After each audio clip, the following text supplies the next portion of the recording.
the inability of the planning and the enforcement teams to, because of the setup for the 2014 pay levels, which hasn't been updated, for you to gain officers, it's very difficult because you're not paying the rates that are required to achieve the employment levels you need. And I wanted to call it into this scrutiny committee because it's now been made clear that we are the ones who are dealing with both those subjects. Yeah, that's entirely accurate, Councillor Hobhouse. We've got a real problem with recruitment at the moment. The pay and grading work that was last done, as you say, years ago, has not left us in a good position. We're not competing with neighbouring councils, let alone with the private sector. So it's become more difficult to recruit staff and it's more difficult to retain them. So we've put forward a recruitment and retention package that's going through the system at the moment. I hope it'll be approved in the next week or so, that will start to redress the imbalance between what we're offering as pay to planners and what neighbouring councils are offering. So I'm hoping that we can address that in the very short term. There's a number of other things that we're going to do that I won't go into in huge detail today, but the key for me is getting that recruitment and retention package through. We need to hang on to the excellent staff that we have, and we need to be able to get more of them in, and until we can do that, it'll be increasingly difficult to wade our way through the backlog of planning applications that we have, although, as I say, there's a separate plan for that, more of which later, in terms of how we can get through the applications more quickly. Would it be helpful if this committee pulled it into the public domain so that it could be looked at across with the scrutiny? I don't have any problem with that at all, Councillor Hobhouse. I think it's probably the case that by the time of your next meeting, most of these things will have been resolved, although it'll take some time for the work to feed through the system and for it to make a significant impact on the speed at which we're determining planning applications. But I would hope that at least I'd be able to talk to you all about the success, I would hope, of the recruitment and retention work that we're doing at the moment, but also all of the other things that we're doing to speed up determination of planning applications. That should be evident by the time of your next meeting. So I'm more than happy to come and talk to you about how that's going. Thank you for the answer, Mike. If nobody else has got anything to add, okay, Marcus. Yeah, it's on the same subject. Hi, Mike. Okay, so we get that through budget-wise and manage to aim to recruit and retain better. My fear would be that then the private sector just thinks, oh well, we're going to have to pay a little bit more, and they won't be too bothered because their clients will pay. And we sort of tend to be we're in the danger of being in a huge, ever increasing or decreasing circle where you speak to lots of people and they'll say, well, I mean, I think I've actually got planning application in. I think it's been in for about 4 or 5 months. Luckily, I'm not in a rush for this one. But you're gradually going to get people just, the attitude is that planning is not working. The attitude from parish councils is planning is broken, but that's possibly because they're more worried about enforcement than anything else. You've got enforcement that's, if you've got probably things that really need enforcing. And then, of course, you've got things that a lot of people care about that probably if it was down on a priority list would be maybe lower down. So I do think we could do with a good chinwag about this in a scrutiny committee about how planning goes forward, because again, it affects investment. If you've got private companies or private individuals not doing things because they're not getting planning, then actually even if it's building a conservatory, okay, they might not be planning for that, but bad example. Then if they're not doing it, then obviously the builder who was going to do it isn't getting the work. Not that there seems to be a shortage of builders as well. So I think there's the whole bigger picture here as well, and I think we could really do with a good discussion at scrutiny. Yeah, I agree. Any other points? I just to add to. You look like you were itching to say something, Henry. I'd rather go. Well, I was going to sort of summarise, but. Can we please put it on the forward plan for the next meeting, please? Both the increase in workload and planning. It's the planning and enforcement stuff that the council is doing to improve the performance of both parts of that part of the council. Okay, will do. So you got that as a summary point. Thank you. The other point being this conjoining of the communities and climate and place. From my point of view, I'm not directly involved in the discussions. I've no idea. Well, I mean, I've had conversations, but I don't know quite how that will work out in terms of who will chair and vice chair what will be effectively a new committee. That's for other people to decide. But the thing that mostly concerns me is having originally been chair of the Environment Committee and having a quite clearly defined brief, which I thought was manageable and we were able to get on with quite well. We then became Climate and Place, which increased the size of the brief. And now with this new proposed committee, and as Henry's pointed out, with 29 more agenda points to deal with, I have grave reservations about how well that can be done, and those issues. The idea, I believe, was to spread some of the workload of communities across the other scrutiny committee, and some have been delegated in this draft plan. But as was pointed out by Henry Hobbs, Councillor Holhouse, the vast bulk has been comes under a sort of climate brief, which, given that we meet every 2 months at the moment, we'd certainly have to increase our meetings. We might even have to ask for full day meetings, because I don't see how we're going to get through the work. Or I don't see how the committee is going to get through the work, because there will be ramifications on committee size and membership. So there are those reservations. I'm not sure there's much we can do about it. It seems that this proposal will go through at some point, but I hope that some considerable refinements are made. And I'm wondering actually if we should be asking for an update on this. Henry, you're on the committee. What do you think? I entirely agree with you. So perhaps the conclusion might be we would ask for an update to be brought to this committee on the future of scrutiny. Thank you. Agenda item 6, is that correct, or should that be? Yeah, 4 was. Oh, okay. Yeah, Please go ahead. Yeah, it was only, it was actually the first one, actually. I mean, and it says on hold, which I do think when you look at some of the ongoing ones, sometimes you think they're on hold as well, but I appreciate this is actually on hold. But I actually read it and then read the outcome, then I got no idea what it's about. So I just wondered whether it could be the resolve the task and finish group to review our highways and transportation service communication interfaces.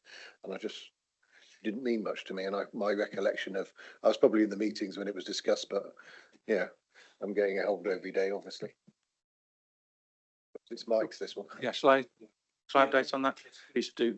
Yeah, so I think this was an item that was suggested quite a long time ago because of members' concerns about communications around highways issues. And I think at the time, the service wasn't in a position to have much data available to be able to talk about it. I think we're in quite a different position now. We've done quite a lot of work on this. I think members will have seen some of the recent communications on trying to streamline how we deal with communications. I'm very happy to bring an update to the committee because I think a lot of work has been done and it would be useful to talk it through and then talk about potential future opportunities and where we might go with this. I appreciate, the work programme is busy, so I'm very happy to be flexible about when that is. I think it's something that could fit into the programme as you see fit, essentially. I mean, does it need an actual presentation to the committee, or does it just need a email update rather than bearing in mind? I'm very happy to do a written update if that's helpful. I think in the circumstances, Marcus, probably an email update would be useful, given what I've just said about the amount of work we've got to get through. And what I mean, what I would say is that I think it's definitely been improvements. I think sometimes I say it's easier for my parish council to log a highways issue than it is for me to try and get hold of an officer to deal with it. So I think that it is working better. Mike Rigby online. Thank you very much, Chair. I can't open the agenda at the moment for various IT issues, and so I can't see what's on the work programme. I just wanted to see where we were with the plan to get National Highways to come and talk to us about the M5. Where does that sit in the work programme at the moment? Well, actually, I'm going to hand over to Mike, actually, if that's all right. Mike, you look willing to answer that one. Yes, certainly. So I did ask National Highways to attend a meeting, and originally there was a decline from them. I've subsequently spoken to them again yesterday, actually. I think we've got a essentially more positive response. So I'm continuing to discuss it with them, but I think we might get a more positive response in the end. So I'll report back shortly on where we are with that. That's fine. Is that okay? Richard, Councillor Wilkins, please. And to note that I'm due to have a meeting with the Police and Crime Commissioner shortly, and I will be bringing up the same subject. I'm just asking this one of Councillor Rigby. We've made these attempts, but actually I'm wondering if a more direct approach between Richard Wilkins and Mike and executive members might be more constructive than bringing it to this committee or asking them to come and speak to the committee. I'm just wondering if that sort of slightly formal approach is putting them off. My suggestion perhaps is that we do both of those things. I think a letter from our chief executive to their chief executive wouldn't be a bad idea. But I do think they need the pressure of being invited formally to a scrutiny committee meeting in order for us to get the answers out of them that we need. We have effectively one decent road running through Somerset, and it's closed on a pretty much weekly basis now. It's not acceptable. We need to find a way through that. We need to understand why that is and whether there are measures that National Highways need to be put in place. It's a key economic driver for our council that we have good communications with the rest of the country, and at the moment, as a result of the way the M5 is operating, that is under a little question, shall we say. Mike, I'd agree with you. I think probably that would be unanimous around the table, but Richard wants to speak about this. Yeah, to say that yeah, these conversations have taken place and continue to take place. There are some improvements that they have made. I don't believe that they're enough, and it's quite right that you would want to bring them to scrutiny to answer your questions. Well, thank you very much. I continue to give that. I continue to make that invitation, and I will wait for an update from Mike and Richard as to when that can be, if it can be managed. But yes, in short, I'm very happy for them to come to this committee. I was a little bit annoyed with the prevarication and the original response, which I thought was really negative, and frankly felt I don't want to waste a lot of committee time inviting people to a meeting they don't want to attend. But if we're making progress with it, then fine. Thank you. Any further questions on this item, which we're on the work programme at? In which case, we've got our... We're now caught, we can go back to Yeah. the item. Thank you. We've got our notes on that for taking forward. We're now quorate, which means we can vote to agree the minutes from the last meeting, unless you've got any questions on it. Thank you, Chair. I'd just like to apologise to the committee and everybody viewing for my lateness. Work programmes on the highways. I'm glad to see Councillor Wilkins here with us. I've just sat for more than 25 minutes coming through Taunton, which was magnificent. The hold up was some roadworks on the main road coming in where there were no attendees. There were some traffic lights. I've taken photographs on the way through. People were very upset and I'm late, but that's okay. I'm glad to be here with you all. Thank you. No more comments. Well, we're more than grateful that you've made it, because we're not able to vote on anything until you arrived. So but we've ploughed on nonetheless. Can I suggest you? Going to return to the minutes. We had a fairly detailed discussion on this. If there's anything you would like to bring up on the minutes, then you're welcome to do it now. In which case, Henry Holthouse, seconded by Councillor Steve Ashton. Then we agree the minutes from the last meeting. Thank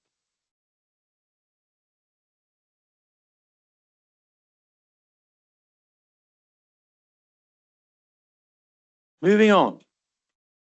We're now on agenda item 6, landscape recovery projects, and James Duval is the Head of Climate and Natural Environment to present the item. We've also got Damon Bridge, Senior Project Manager, Greater Sedgemoor Landscape Recovery Project from RSPB, to accompany James for this item. So thank you very much, gentlemen. And So got Graham Oakes. And Graham Oakes, the portfolio holder, is online. Thank you, Graham. Okay, I'll start with James. Thank you very much, Chair. I'm not going to say much really, apart from hand across to Damon on this particular project to introduce the Greater Sedgemoor Landscape Recovery Project and all the great work they're doing. Okay, Damon, thank you very much for joining us. Yeah, well, thank you very much for having us. Shall I just? I've got a bit of a presentation, which is a bit easier way to go about things. Just check this is working. So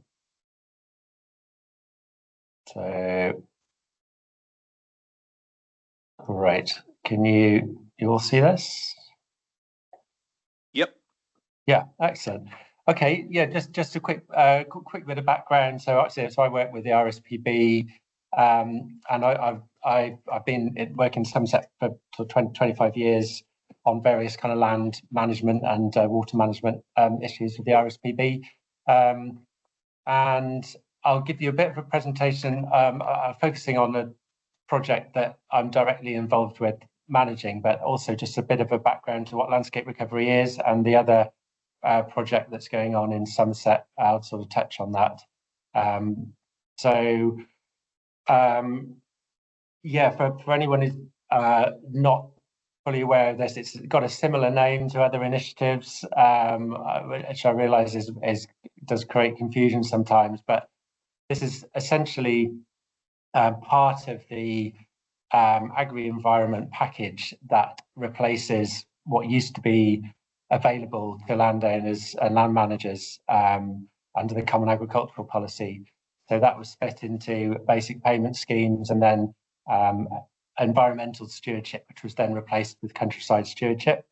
That whole environmental support package has ended, and now what's been brought in is can be kind of shown like this, really. So it's 3 tiers, and landowners can look for support for agri-environment through the bottom tier, sustainable farming incentive. And then there's a mid-tier called countryside stewardship, or this sort of bit in the middle there, which you have to be invited and endorsed by Natural England to get into those higher tier schemes. And then at the top of the triangle, there's this thing called landscape recovery. And it's a very different approach to all of these previous agri-environment schemes in a way. It has its own ring-fenced budget within the agricultural budget.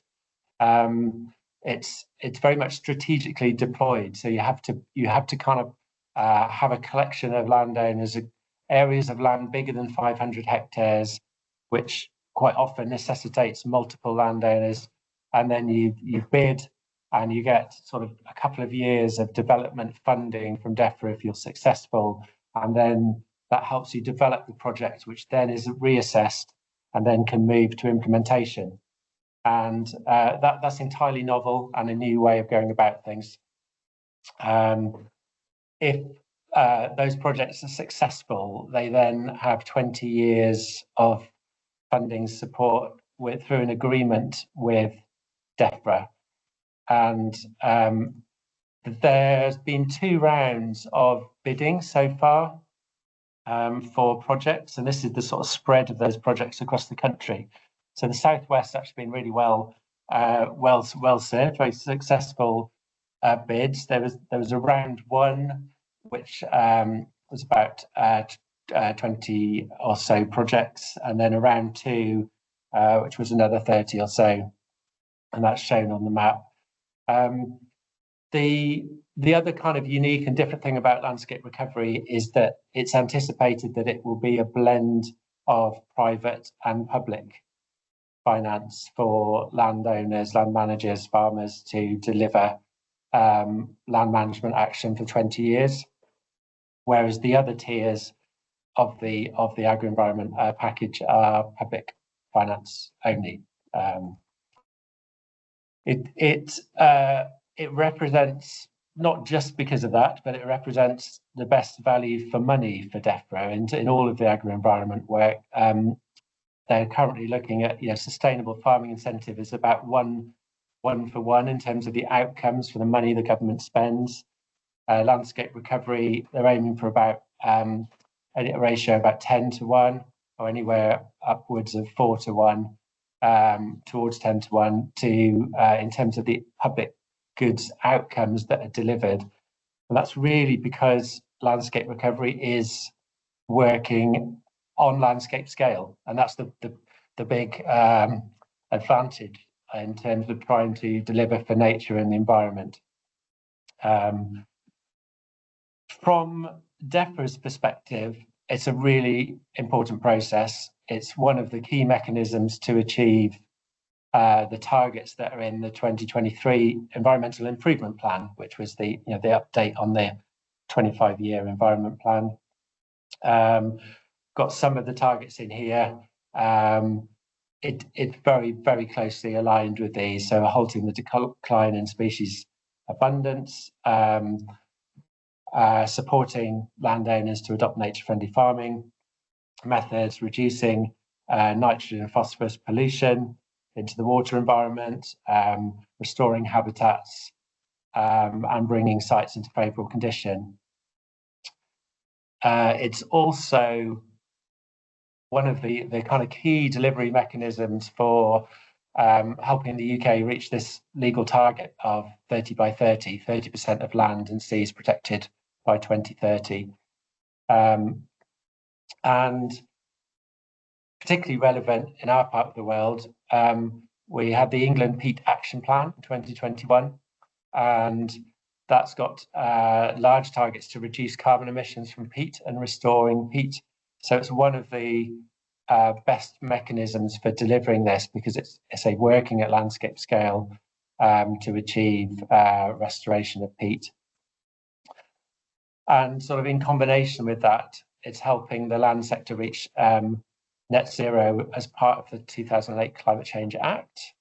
And the impact of peatlands are really significant in that. So that's why there are specific targets for peat within that. And then the land use framework, which is still in sort of consultation phase, but the key thing about this is it gives us an opportunity to work very much bottom up with lots of landowners working collaboratively through this 2 years of development funding, which we're in the middle of at the moment. And that's really helping align with some of these land use framework proposed targets of land use change. And finally, really, in terms of overall sort of shape of this, it will also really help align and target delivery for nature with the local nature recovery strategies. So it's lining up, the potential application of things like BNG and environmental improvements within a landscape in a really targeted way that have the biggest impact for nature.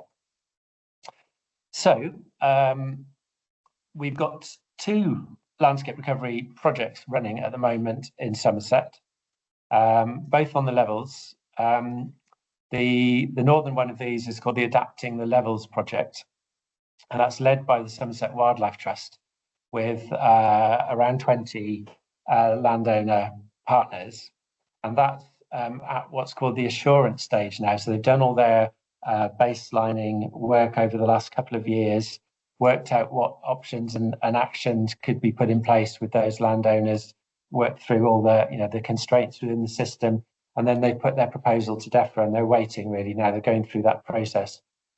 moving to hopefully moving to implementation. There's been quite a lot of challenges in the brew, particularly with that project, particularly that the land isn't contiguous. When they put the bid in, it wasn't contiguous, and they've not managed to get the level of sign up, particularly that they might have hoped for. A little bit of a different situation for the project in Greater Sedgemoor, which I'll talk about now. So this is a round 2 project. So we were particularly helped by having an extra year to prepare the ground and work with a lot of landowners. We put an initial application in with 70 landowners, and that's now increased to, there's about 100, well, there is 120 separate landowners involved in the development stage. And the project's a partnership between FWAG, Farming and Wildlife Advisory Group, and the RSPB kind of leading the project. So we've got a team of 6 people, 2 farm liaison officers to work directly with all the landowners, an ecologist, a community engagement officer, and help with administration and a whole range of other things. So that team is working through this development stage.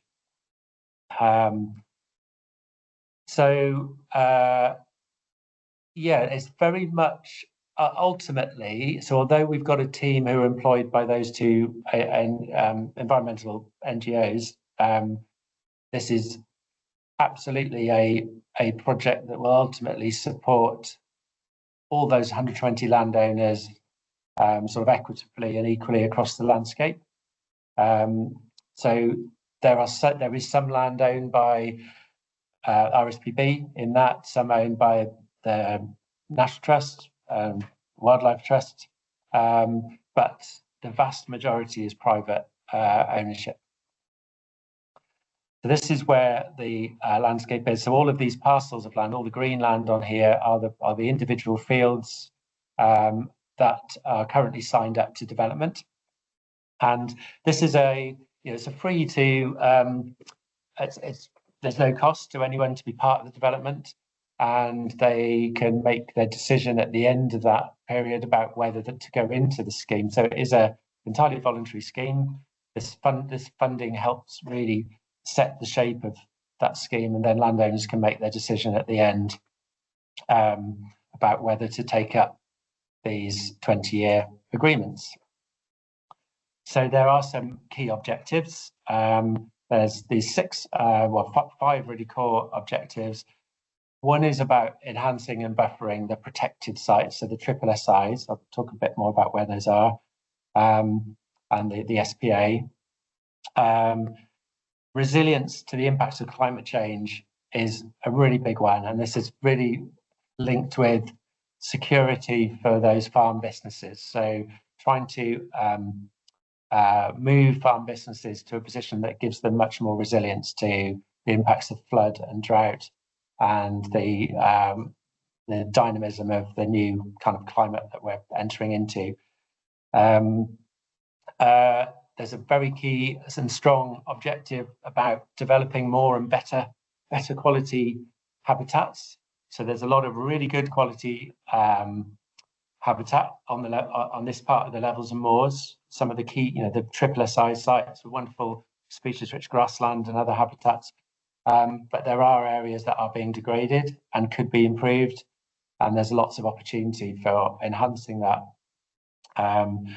We mentioned a little bit about the net zero and carbon emissions from peat, and there's also this strong strand about enhancing access and nature connection, and there's lots of opportunity with these being a long-term 20-year delivery project to have a lot more engagement with communities, involvement in the communities with the land, and help build those bridges between landowners and land managers and local communities. The big joy of working with this many landowners across a big landscape, it's very complex, but it does give this opportunity to work to these Lawton principles about bigger, better, more and more connected habitats as the way to really help restore nature and the environment. So yeah, rather than all being a wordy presentation, I've put some images in of some of the great stuff that's currently out here within this area. So wonderfully species-rich grassland habitats, one of the rarest habitats in the UK, and continuing to support the really good management that landowners have been supported in through agri-environment over the last 20, 40 years through different schemes is a big ambition, as well as improving it where we can. Water quality, some very important networks of ditches and water bodies within the levels supporting great numbers of species. Breeding wading birds, again, a real priority, huge declines elsewhere in the country, but the levels are one of the places, and this part of the Levels Moor is one of these places where it's still a real stronghold, and we have the potential to continue that really good work to support species like snipe and curlew within the landscape. So yeah, I'll just give a little bit more detail on some of the key themes.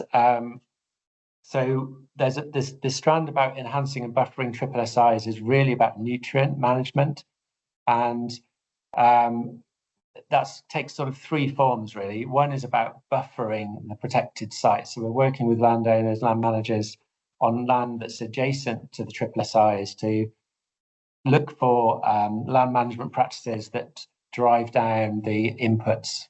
So moving to low nutrient management, reduction in the amount of sort of slurry application and heavy use of nitrogen fertilizers. There's opportunity to create wetlands, miniature or relatively small pockets of wetland to remove nutrient that's en route to some of these protected sites. So they're fed by watercourses in the summer into those networks of ditches. And we can actually, by working with the landowners, to change management to trap and export that nutrient through wetland cutting and cropping before it gets into these protected sites. That will help improve their condition. All of these triple SIs shown with the pink boundaries are in unfavourable declining condition at the moment. So this will help with that. And there's also opportunities within those on some of the lowest bits of land to actually set up a process of regular wetland harvesting and removal. And we know that from a lot of work that's being done around this, it's a very good way of exporting quite large amounts of phosphorus out of the sites. So it's helping to drive down that legacy phosphorus within sites as well. We've got a strand around, say, resilience to impacts of climate change, and that's sort of it's got two sides of a coin, really. One is dealing with the impacts of flood. So there are parts of this landscape where there is potential to manage water in a way that might reduce flood risk elsewhere.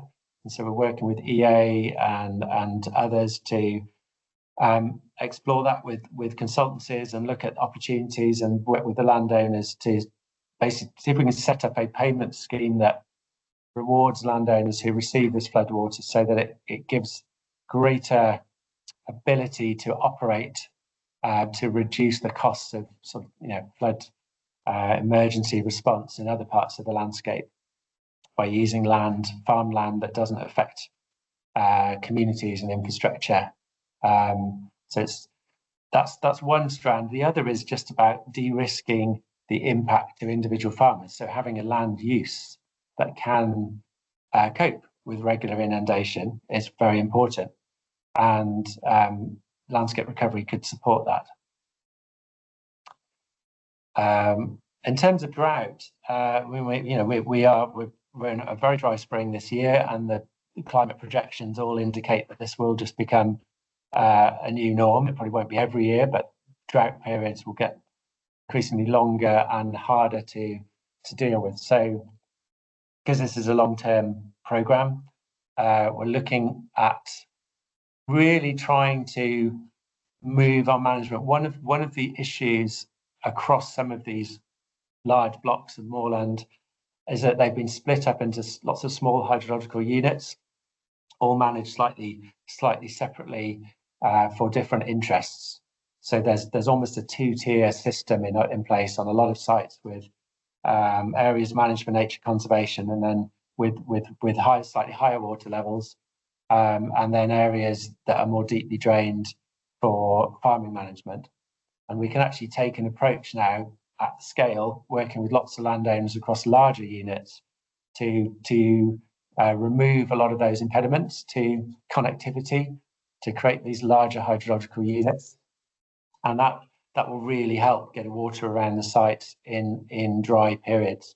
And so all kinds of issues with circulation this summer, and ditches going dry, cattle falling in ditches, impacts on farming as well as nature conservation. So this is part of that solution. This is also aligned with some of the action for peat, but keeping more water in the system in summer.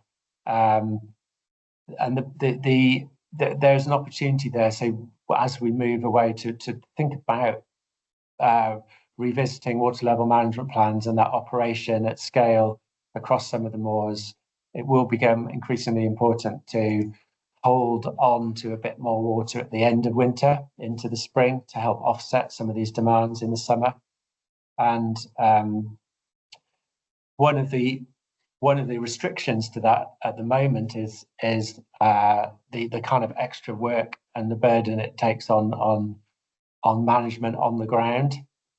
So we're looking to secure funding through this for long-term support for better water management as well, either to support roles within the drainage board or separate roles to undertake this sort of extra enhanced water management. And yeah, there will be increasing demands for water in the summer. So we really need to find that solution to try and hold it when we have periods of excess water in the winter, to try and maximise that opportunity to really deal with an issue later on in the spring and into the summer, so that it reduces this level of conflict. Really central. Next sort of main objective is around supporting sustainable nature-friendly farming. We've got a lot of extensive, predominantly beef farming systems across the landscape, and they are really well aligned to support the nature conservation interests. So we anticipate about 70 to 80% of the landscape remaining in that kind of management into the future. But there's lots of opportunity to enhance some of the species-rich grassland around these edges of the triple SIs. Lots of opportunity as well to create softer edges to the landscape as we kind of move up off the moors towards the woodlands that surround a lot of the landscape area. And that's just fantastic for increased biodiversity, and also for in terms of access and tourism and interest, as well as nature. Yeah, so the work around peat. This map shows where the predominant peat deposits are. They're very deep, 5 to 8 meters in places of peat. The adoption of these new water level management plans, which we're working on in parts of the landscape, working out where there is enough consensus within the landscape, and then proposing that back to the drainage board, who've set up a subgroup to consider these plans, which is excellent way forward. So there's the potential to, at the moment, there's potential for up to 15,000 tonnes of carbon emission savings a year. We don't think we're going to be able to deliver that through landscape recovery because of various constraints around water availability and landowner consensus. But where we have got the consensus and the availability, we think we're likely to be able to deliver around 5,000 tonnes of annual reductions. So that's about 100,000 tonnes over the lifetime of the agreement. these are the core areas where we're moving to that next stage. So 3 kind of largest units, hydrological units, to where through FWAG and through all of those individual landowners in those units, working through the impact of water level management change to deliver the outcomes. It's very much a bottom-up process, and there's still quite a lot of work to do on these, but they are, I just wanted to indicate really where we've got to in this development process, trying to look for those opportunities really. And then in terms of access engagement, that's again a sort of 2 sides to a coin. It's about trying to reduce the impacts of disturbance in some places, and then simultaneously give people more access, physical access, and also kind of virtual access to the landscape. So through either things like volunteering opportunities and through websites and through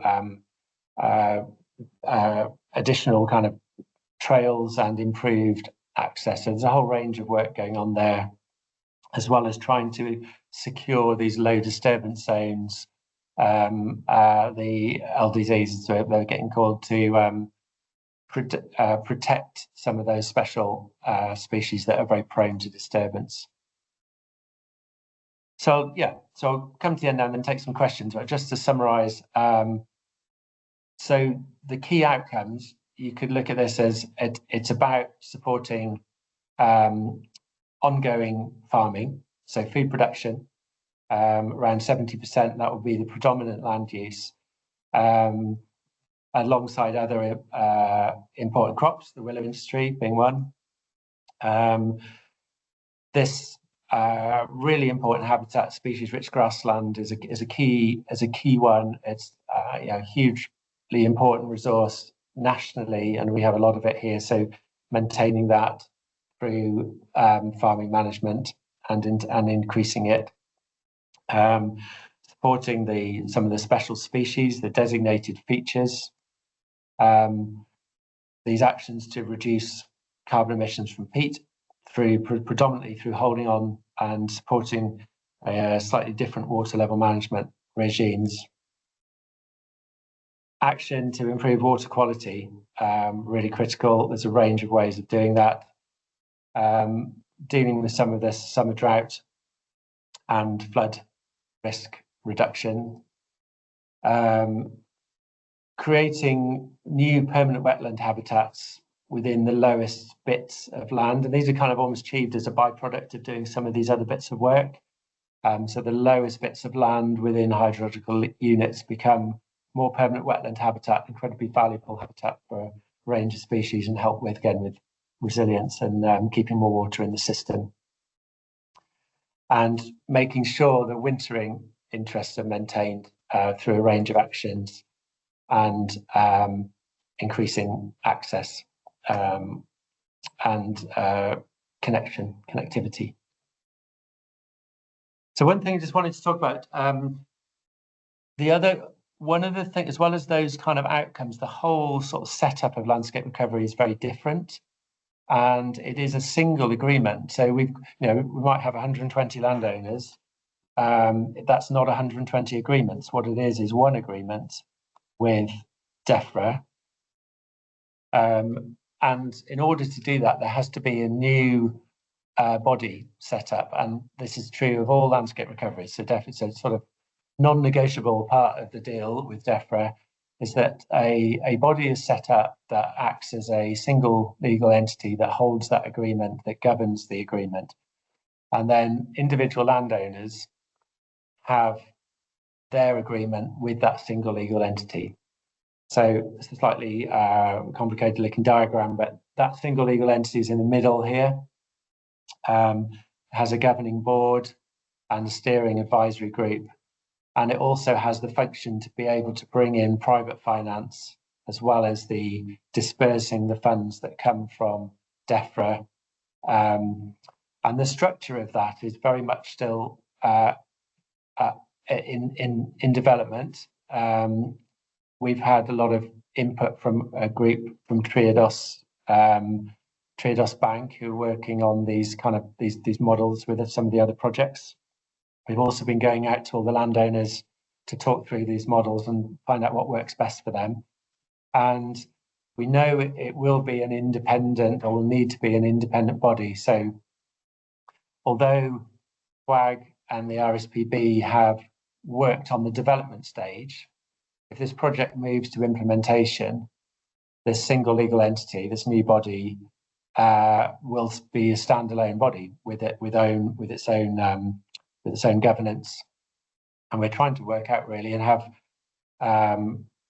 be really good to have thoughts about how this can be best integrated with all the current work going on and the current initiatives. So we've got, it's clearly, a lot of the work of this project and in delivery is well aligned with the work of the Somerset Rivers Authority, it's aligned with the local nature recovery strategies, it's aligned with all these other government initiatives, and it needs to kind of be sort of honed somewhere. So we're still in that process of working out how all those relationships might work. Yeah, and just to wrap up before any questions, a bit about the timeline. So it was a 2-year project, but we have to actually submit some key documents to DEFRA, these 6 plans, which towards the end of December.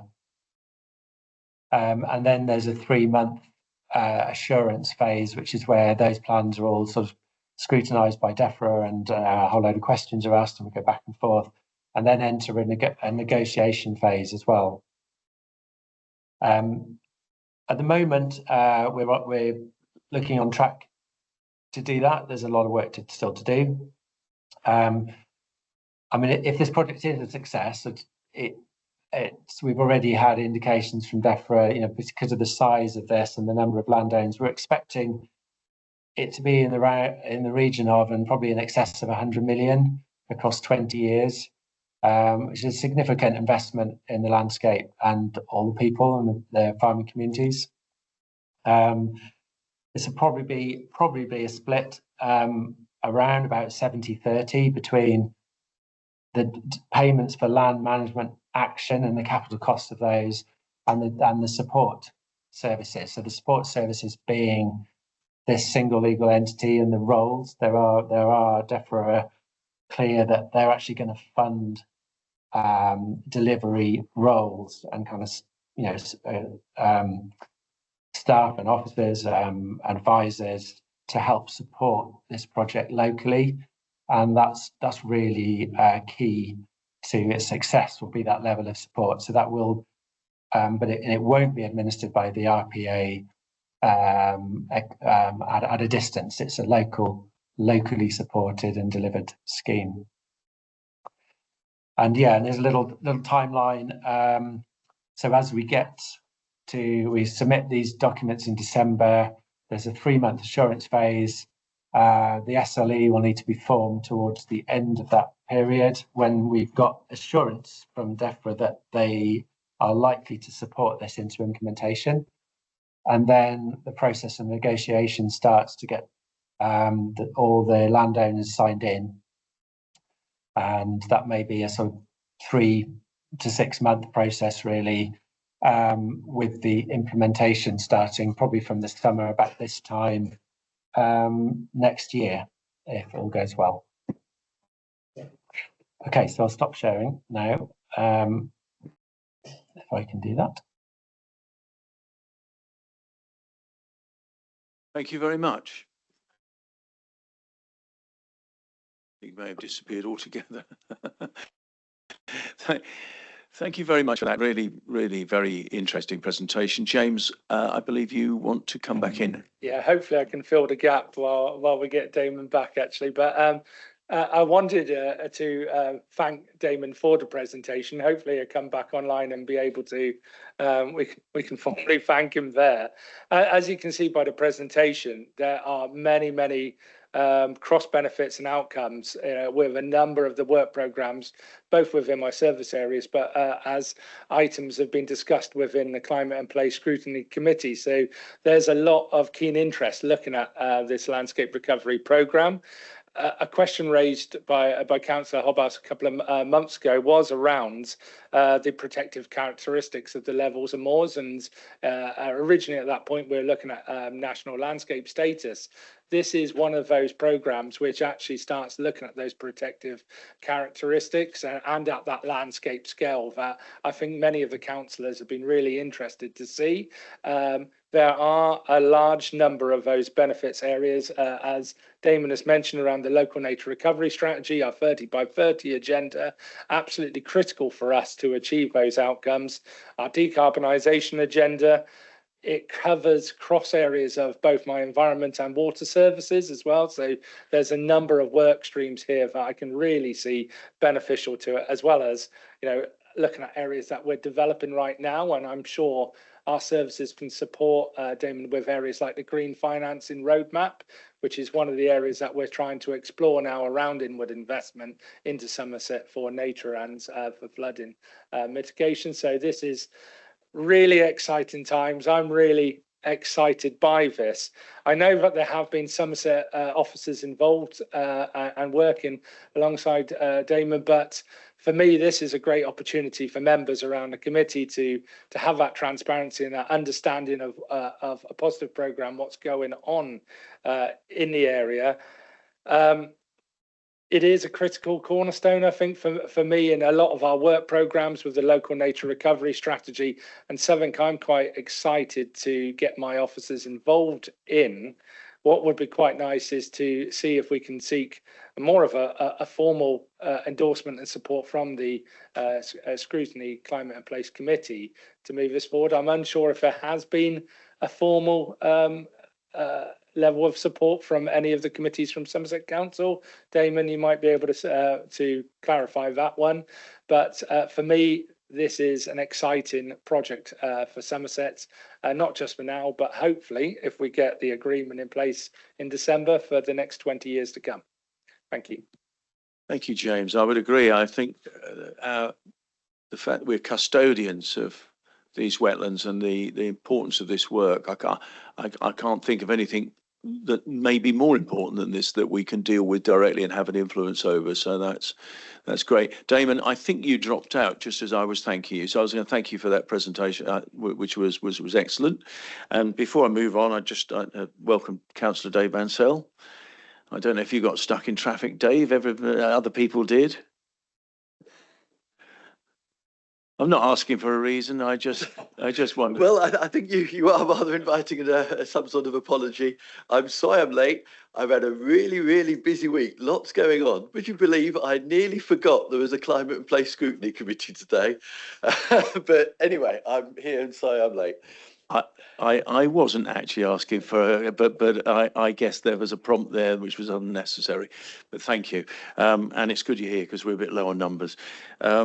So I'm going to go to Councillor Graham Oakes online first to ask if he has anything to add or wants to say about this as the portfolio holder. Graham.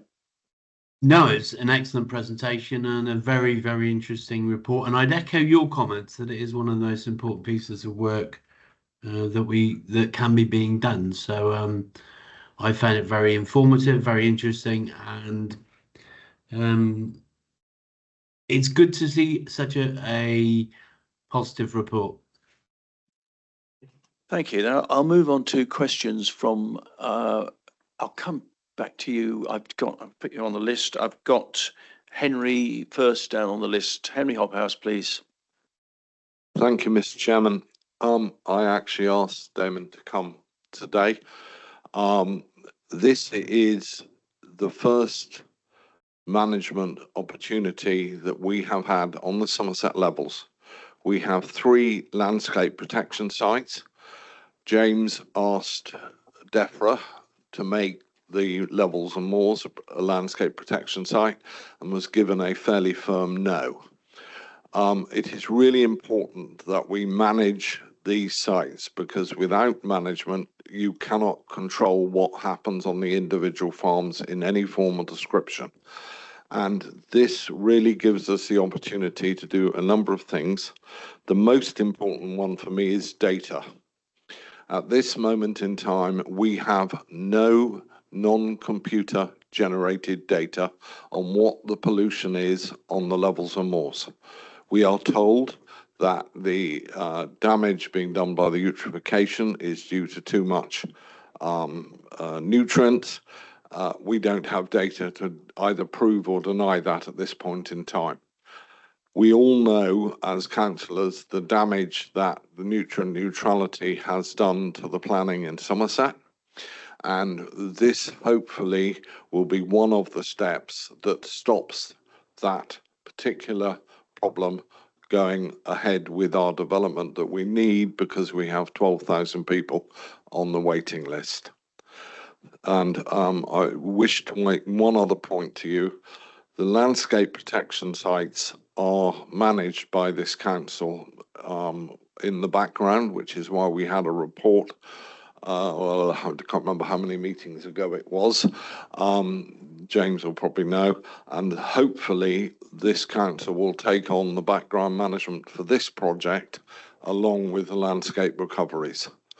I would like to propose that this scrutiny committee actually has a vote on that at the end of this presentation to actually reinforce the fact that we feel that we should be part of this to deal with the Levels and Moors. Thank you. Thank you, Henry. Councillor Matthew Martin is next, I believe. Thank you, Chair. Thank you, Damon, for that excellent presentation. I enjoyed reading the agenda item and I enjoyed the presentation more. I was particularly enamoured by the photographs. In the top right, we had that snipe there, which I've not seen for years, which was lovely. And in the bottom left, those beautiful jewelled eggs. What were they? That's not my main question. Yeah, no, they were snipe eggs actually. They were snipe eggs, were they? A little rush clump, yeah. Beautiful, thank you. I'd like to get a copy of those if I could. Regarding point 6, key deliverables, this figure of 100 million over 20 years, giving us 5 million a year, 416,000 a month, that's correct. Is this figure documented and or otherwise confirmed? And if so, who would be the oversight body for this financial package, please? Yeah, so it's not documented. It will be dependent on on how many people end up entering into the scheme and what we ask DEFRA for and the amounts for the particular land management. But it's indicative of it's calculated from that basically this scheme will have to deliver more and then pay more than some of the other schemes that are out there, like countryside stewardship. So by using countryside stewardship as a benchmark and then applying a kind of an uplift, a percentage uplift, it's a way to work out roughly the scale and size of this scheme. We'll have, by the time we submit the business and finance plan, we'll have that figure absolutely nailed down, but we don't have it just at the moment. But it would be in that region, or it'd be less than that with countryside stewardship applied across the whole area. So this is a way of kind of delivering that kind of management at scale and representing better value for money. So yeah, in answer to the second bit, it's DEFRA's farming budget that it comes out of, and the landscape recovery element is a part of that overall budget, but has been to some extent internally ring fenced, we understand from but that's, yeah, I hope that answers the question. Sorry to confirm, I apologise. So who would, whatever figure it ends up being? Yes. I apologise if you actually answered this. Who would be given oversight of that figure, whatever that figure is? Yeah, so the final figure would be through the negotiation phase, which comes after assurance. So DEFRA we kind of pitch on behalf of all of those landowners for an amount to support the agreement through implementation.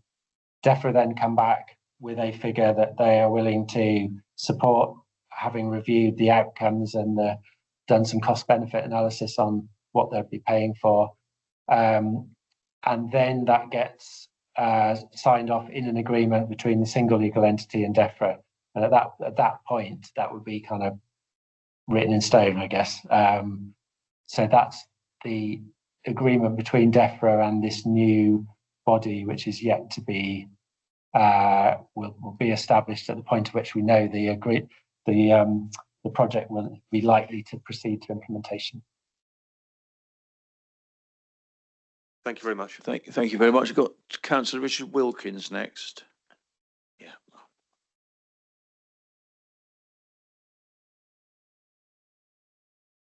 Yeah, sorry. In which case it's Councillor Dave Mansell. Thank you. Yeah, very interesting. I am disappointed that I missed some of it. So I may not have got all the points as well as I may have done, and I won't sort of claim specialist knowledge in this area, but certainly a lot of interest and well aware of the importance of looking after our peat and ensuring it's a growing reservoir for carbon and not a significant emitter, which is a big risk. So that this, on many levels, sounds a really good, project. Although it sounds even bigger than just a project.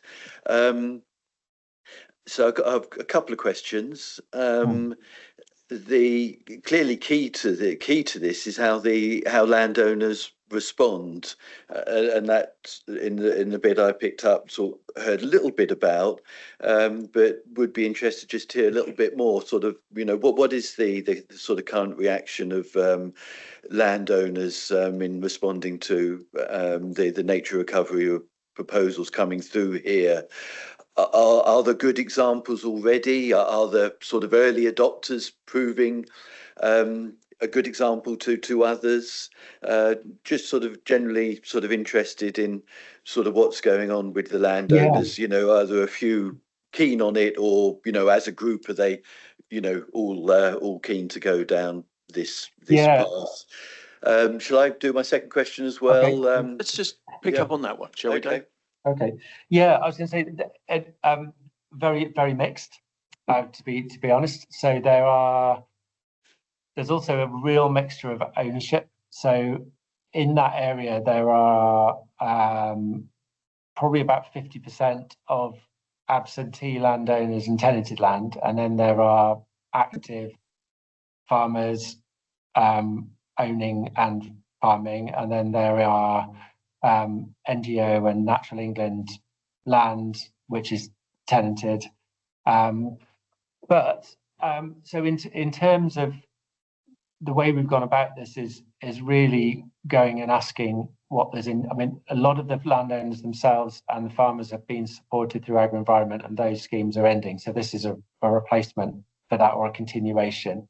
Where it's quite different. So in parts of the landscape, it might be quite a change. And in those areas, we're only doing this, only sort of moving towards even suggesting that change where we've established there's enough consensus for that change, which is why I touched on, you may have come in at the bit, so there are parts of the landscape where you could deliver quite significant carbon reductions. But if there are landowners within those areas which that's just not an option for them at the moment, it's not necessarily never going to be an option for them. What we're trying to do there is still offer something to those landowners to get them in landscape recovery, but it's not a payment that would support a huge change to their operation. But there'll be review periods over the 20 years where that land management might be able to change, and you might be able to adopt something different in response to changes in their business or changes in climate, or there'd be quite a lot of change over that 20 years. So yeah, it's one of the most complicated bits of the project, to be honest, particularly the agreement around water level management change. It's it is very complex. We've approached it through these more associations and the work that the Farming and Wildlife Advisory Group has been doing, which is great. The kind of roundtable discussions with all of the landowners on the more really great format, really, to have those sort of frank discussions. And we've deliberately worked with the people with the lowest land first in those locations, because those are the parcels of land that are most likely to see the biggest change if you adopted a different approach to water management. And where they've been willing to kind of move their management, that kind of unlocks things for others. So that's the approach we've taken there. Yeah, it's still working on it. We're a little way off consensus, and that the final shape of this will be entirely dependent on what those landowners want and whether we can reach consensus and reach an agreement. And it will be voluntary. It's always a voluntary scheme. So there's, but I've been really pleased, I have to say. I mean, the stage we're at and the level of consensus we've got and the way those discussions have been going feels like some of this is really achievable, probably in a way it definitely wouldn't have been 10 years ago and 15 years ago. So it's pretty positive across most of the landscape, but with some, with some exceptions in areas, and you have to accept the views of those landowners if it doesn't fit with their current business, or there's not willingness to make those changes, or at the moment, but we're trying to leave the door open as much as possible. Thank you. Yeah, I was going to ask a similar question, so you've answered mine. Dave, would you like to respond and ask another question if you wish? Yep, thanks very much. So, okay, thank you. And that's interesting and to a fair degree encouraging. Clearly, we'll have to see how it goes, and hopefully more and more will be willing to come on board and hopefully see the benefits. And perhaps in that regard, I guess, I'm sure how the payments are structured and what support is provided long term and how that can be seen could be very important to encouraging the change to occur, as well as some who, especially those who are willing to go for it, showing that it works and clearly can be good for them as landowners and for the benefits being sought. So I'm sure it's an ongoing process as well. So best of luck with that, and sounds pretty encouraging. So a big question it seems being put to us is about the host for this new entity. Henry's made a proposal which on the face of it sounds sensible, seems to be in line with what James was encouraging us to do as well. Could we have any further sort of comments on this? And sort of one clear question is, what does DEFRA guidance say? Is there any DEFRA guidance on what they're expecting the single legal entity to be? Clearly, it requires a partnership approach, that seems pretty self-evident. So sort of however the host works, it's got to be a host that has the confidence of the partners involved, and you would hope that the council could fit that. But yeah, are there sort of other is there any guidance and other sort of views on this, or any other runners perhaps apart from the council? Thank you. Yeah, so DEFRA provided very little guidance throughout this, and they are using each of these sort of 50 landscape recoveries really to come up with a solution that works for themselves, and they keep saying it's got to be bespoke to your project. It's a slightly strange process in that we do talk to each other, the projects that are involved with this, and that there are a certain limited number of models, it seems, actually that will work well in terms of the structure of that entity. But in terms of we haven't. It could be entirely standalone and be like a community interest company or a company limited by guarantee, but it would be quite a I think we're missing an opportunity if it does that to really embed within some of these other processes that are going on and have the the connection and the support and the buy-in to help it really deliver as best it can.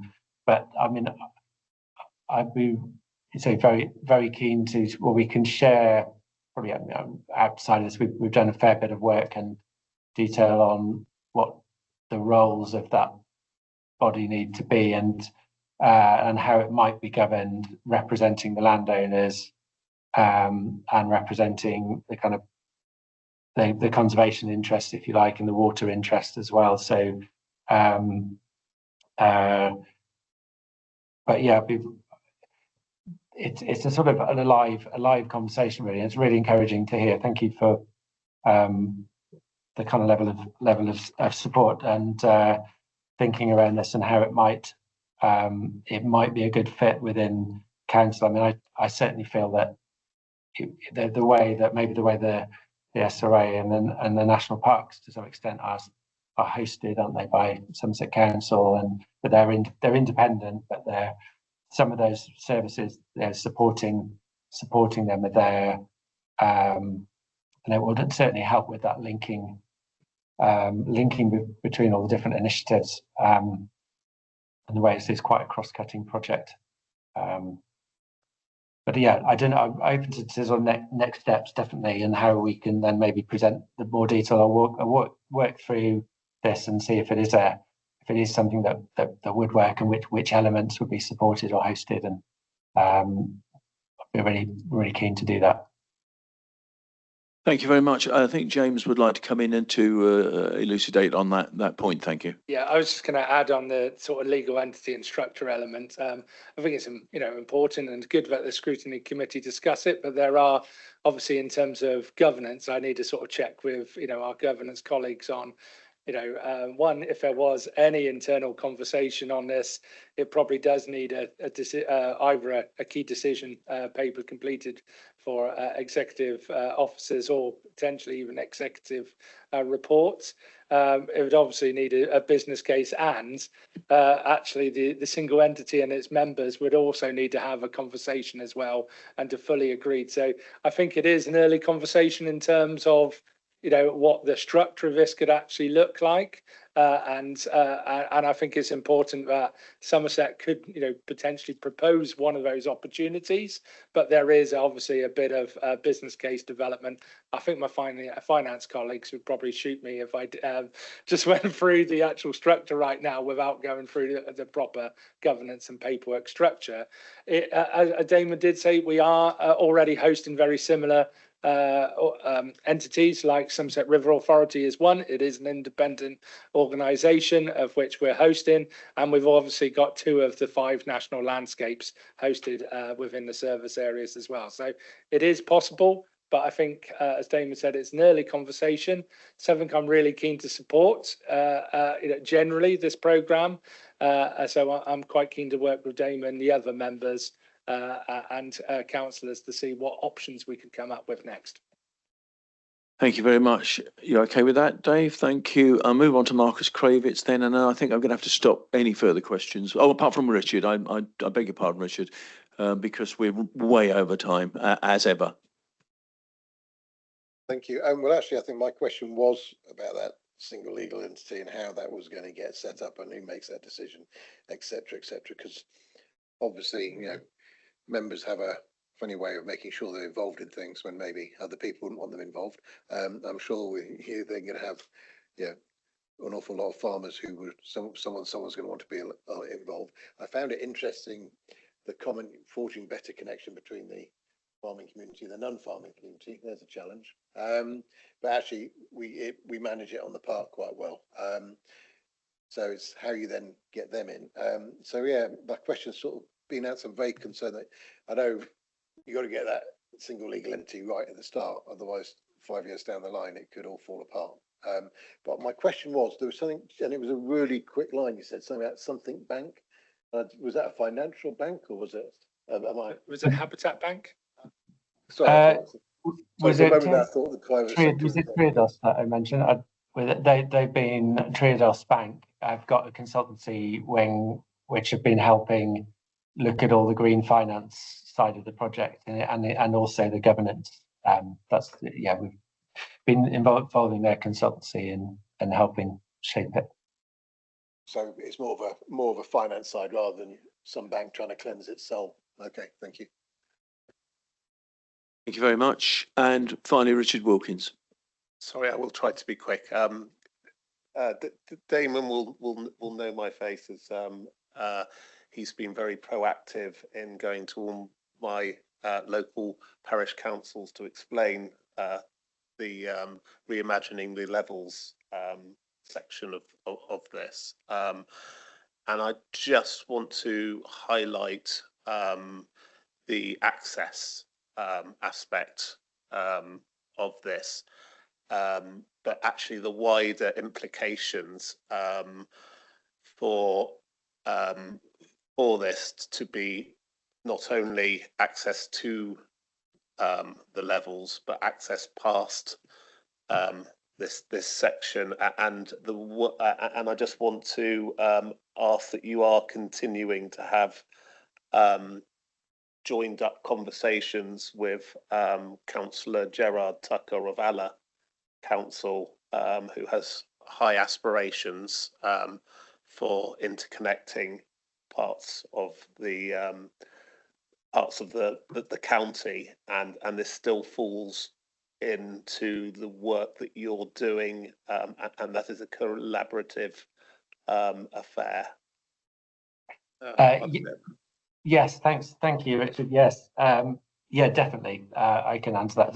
So I was talking to Gerard Tucker about it just yesterday, and we've got we're working around the constraints of landowners, but working very closely with the council to try and move forward on some of those aspirations, particularly the active travel route between Allah and Langport. Very much so. Yeah. Right, thank you very much. Now, I think we can draw this one to a conclusion, but so I'm going to hand over to Henry to repeat the proposal that he was going to make. I'm proposing that we ask James Duval to negotiate in this council and with the with Damon a deal whereby we host the backroom staff requirement for this particular thing in the same way as we do with the landscape project at the moment and with the Somerset Rivers Authority. And could you come back, James, in sort of 3 months before December to actually tell us how you're getting on? Thank you. I'm just going to ask James if there's any problem he has with that proposal. I think it's more about exploring options. If Councillor Hobhouse would be okay with that, because obviously, although I'm super excited and would like to see that move forward, I'm aware that Damon and members will have an opinion on maybe Somerset being the right body or not.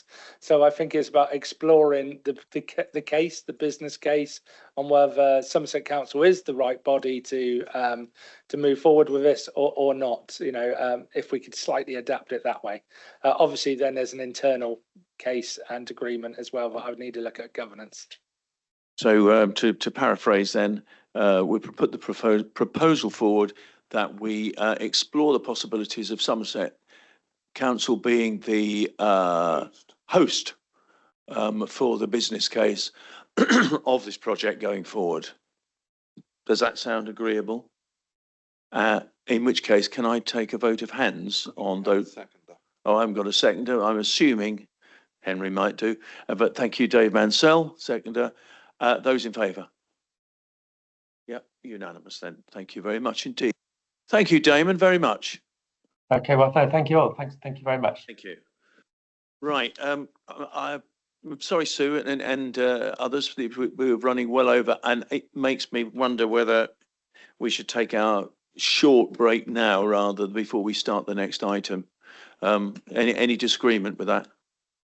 But please, can we make it as short as possible? Thank you very much.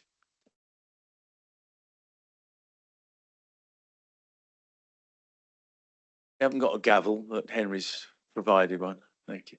Thank you very much. And thanks to your patience. The next item, 7, is the Local Electric Vehicle Infrastructure Levi Fund. And I've got Councillor Richard Wilkins is going to introduce the item, and I'd like to welcome and thank Sue Tomlinson, who's the Programme Manager, Chris Bezick, Project Manager, and Paul Skuse, the Head of Procurement, to present the item. Richard. Thank you. I'm just going to slightly declare an interest, as I'm now the proud owner of an electric vehicle, which I've replaced my hybrid. So I've gone full circle, and I'm now an electric car owner. But I'm really pleased to present this Levi report to the committee.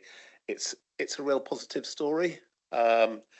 And Somerset's been awarded 3.78 million in government funding for the installation of electric vehicle charging points across the county.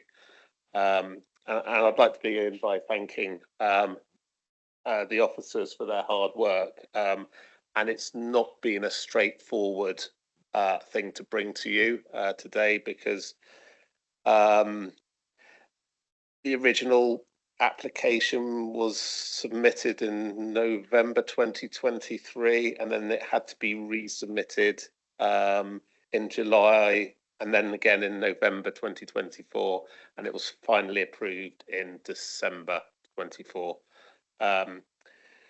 Procurement activity to appoint a charge point operator began in February, and is now nearing completion. Once appointed, the operator will work with the project team to deliver a minimum of 1,600 primarily low-powered charge points located both on street and in public car parks. This report outlines the structure and funding, the process for assessing the capital allocation, and the preliminary requirements. The tender evaluation report Appendix A provides details on the procurement procedure compliance, and details equalities impact assessment is also included within the main Levi report. What this report doesn't include is specific charge point locations. It also doesn't include the exact number and type of charge points that will be installed, associated capital costs, and the potential income projections.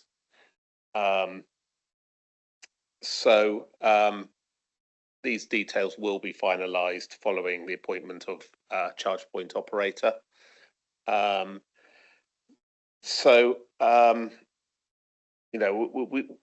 kind of asking you to note the compliance with the procurement procedures and the process undertaken to date, as well as remaining steps. We'd really like you to comment on the approach that's being taken, and offer insights for conjecture during the project delivery. That would be very useful to us. And of course, to note that the proposed contract award will be approved via a non-key decision taken jointly by myself as lead member for Transport and Waste Services, and the Executive Director for Community Place and Economy, Chris Hall. I would like to also point out that this report doesn't include any detail on cross-pavement solutions or gullies that would enable residents to run cables across the pavement to charge electric vehicles. The approach to this will be determined separately, but But having said that, I'm sure that there will be questions from the committee on this, and I've instructed officers to be prepared for that. But I'll, at this point, I think I better just hand over to Sue, who's done an absolutely fantastic job at getting this to where it is now. Thank you very much, Richard. Sue. Great, thank you for the introduction there, Richard, and hello everyone. Sorry, I know I've got a really quiet voice, sorry. So I was just thanking you, Richard, for the introduction, thank you. And hello everyone, I'm Sue Tomlinson. I'm the programme manager, or a programme manager within the infrastructure programmes group that sits in infrastructure and transport.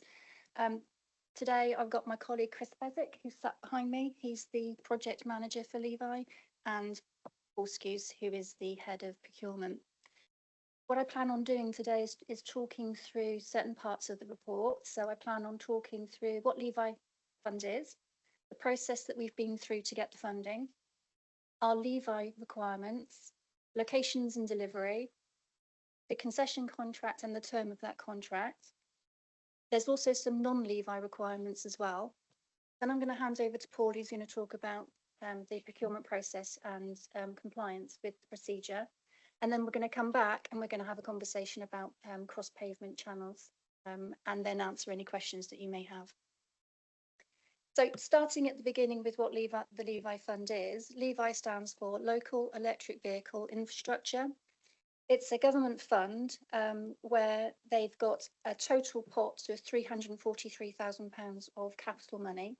There's also revenue money as well in terms of the capability funding, and that's got £37 million in total. There's two main objectives of Levi. First objective is to deliver a step change in the delivery of charge points, but that's predominantly low power charge points at on-street locations for people that don't have their own driveways, so they're unable to install their own charge points. And then also to accelerate the commercialisation and investment in charge points as well. The fund is administered by OZEV, so the Office for Zero Emissions, which is part of the Department of Transport. And there's a support body which is managed by the Energy Savings Trust. All local authorities have been allocated an amount of capital funding, and the funding has been based on needs and progress, which consisted of 4 factors. Those 4 factors have been based on the number of public charge points per 100,000 population, the deprivation index, rurality, and the lack of off-street parking within certain areas. So as Richard said, we've been allocated 3.78 million of capital funding. We've also had the capability funding as well, so that's the revenue funding. And up until this point, we've had 419,000, and we've got an allocation for this financial year as well of 171,790. At this point, I'd like to just make sure that everyone's fully aware that there's no match funding at all from the council for this funding. So moving on to the Levi process, the process started back into 2023 with an expression of interest. That was stage 1. Stage 2 was completing the application and submitting our draft tender documents and our business modelling. And then stage 3 is the contract review. As Richard said, we finally got our application approved in December 24, and the money has been transferred to the council in January. At that point, we were able to start our procurement process, and that started in February. When we enter into a new contract with a charge point operator, we do have to put that contract through the Levi Stage 3 review. So the contract will go to them for approval before we can sign the contract. And we hope that the process will be completed and that we'll be in contract with a charge point operator by the end of October. Within our tender pack, we produced our Levi requirements, and those requirements consisted of us wanting to have a single charge point operator who will contribute at least 60% of the total investment of the cost of the charge points. and that they will supply and install the charge points for us, and they will then operate them and maintain them for the period of the contract. The contract will be a concession contract, and it will be over a period of 17 years. As Richard said, we're looking for a minimum of 1,606 charge points in total, and they will be low-powered charge points. They will be up to 5 kilowatt charge points at on-street locations, and 7 kilowatt charge points, possibly up to 22 kilowatt charge points as well in car parks. Where feasible, we do intend to use the existing low voltage cable network that connects to the lamp columns. And we do expect to get a rental income from the charge point operators. For the Levi funded charge points, this is expected to be £60 per charging bay, which is comparable to a parking permit. So we'll get the income from the charge point operator, which is the bay fee, or it will be a revenue share, whichever is greater. The revenue share is something that is being sorted out as part of the procurement process. As Richard said, cross-pavement channel solutions aren't included, and we will be having a discussion on that at the end. As I said, we're looking for a concession contract. Under a concession contract, the charge point operator bears the majority of the financial and the operational risk, because they're supplying, they're installing, they're operating, and they're maintaining the charge points. And they're also putting in up a minimum of 60% investment into the project. Therefore, for the council, it is a low risk option. As I said, we will be getting an income from the contracts, and that revenue income will be used for our contract management. But the income that we get is going to be dependent on the number of charge points that are delivered, and then the usage of those charge points. So it's important that we deliver the charge points and they're used. As I said, it's going to be a 17-year contract. It's a long-term contract. The 17 years fits within the Levi guidance. The guidance says that the contract should be somewhere between 8 years and 20 years, but it recommends a term of 15. What we did before we went out to procurement is we did some soft market engagement, and we spoke to the charge point operators. We wanted to know what they thought, what their current business models were, whether they'd be interested in Somerset, and so on. And what they were telling us is that they need a minimum of 15 years to make this work for them. So we extended ours to 17 years because of mostly the fact that we're a rural county. We wanted to make sure that there was interest in Somerset. It means that we need to make sure we've got enough time for the charge point operators to install the charge points, because it will be over a phased period of 5 years. They're not going to get a return on their investment straight away. There's possibly going to be lower utilisation within Somerset, with it being a more rural location, and that hardware's got a 10-year lifespan. So we thought 17 years will boost interest in Somerset. The charge point operator will keep the charge points upgraded throughout that period of time. That will be written into the contract, and there will be service credits applied if the charge points are down for a specific period of time.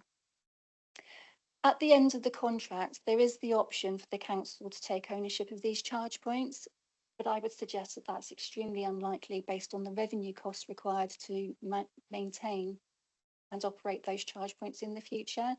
So the option will be at the end of the contract to re-procure and get another charge point operator to carry on managing the contract for us.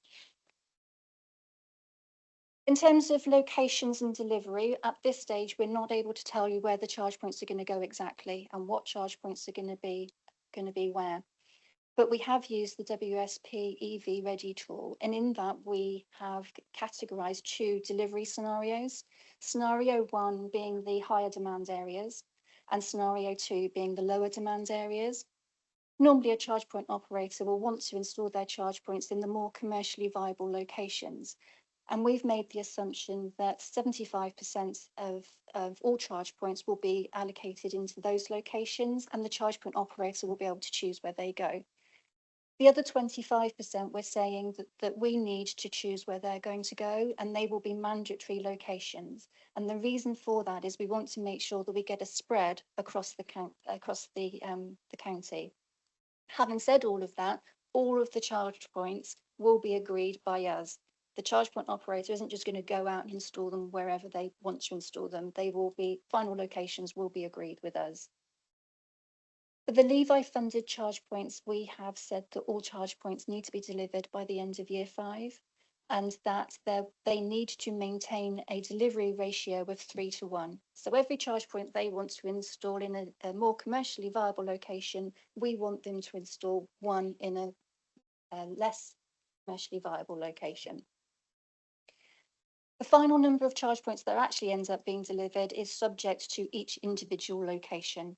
We've got issues in Somerset around electrical infrastructure, capacity, pavement widths, road configurations. We're rural. We've got a lot of the county that's in a flood zone.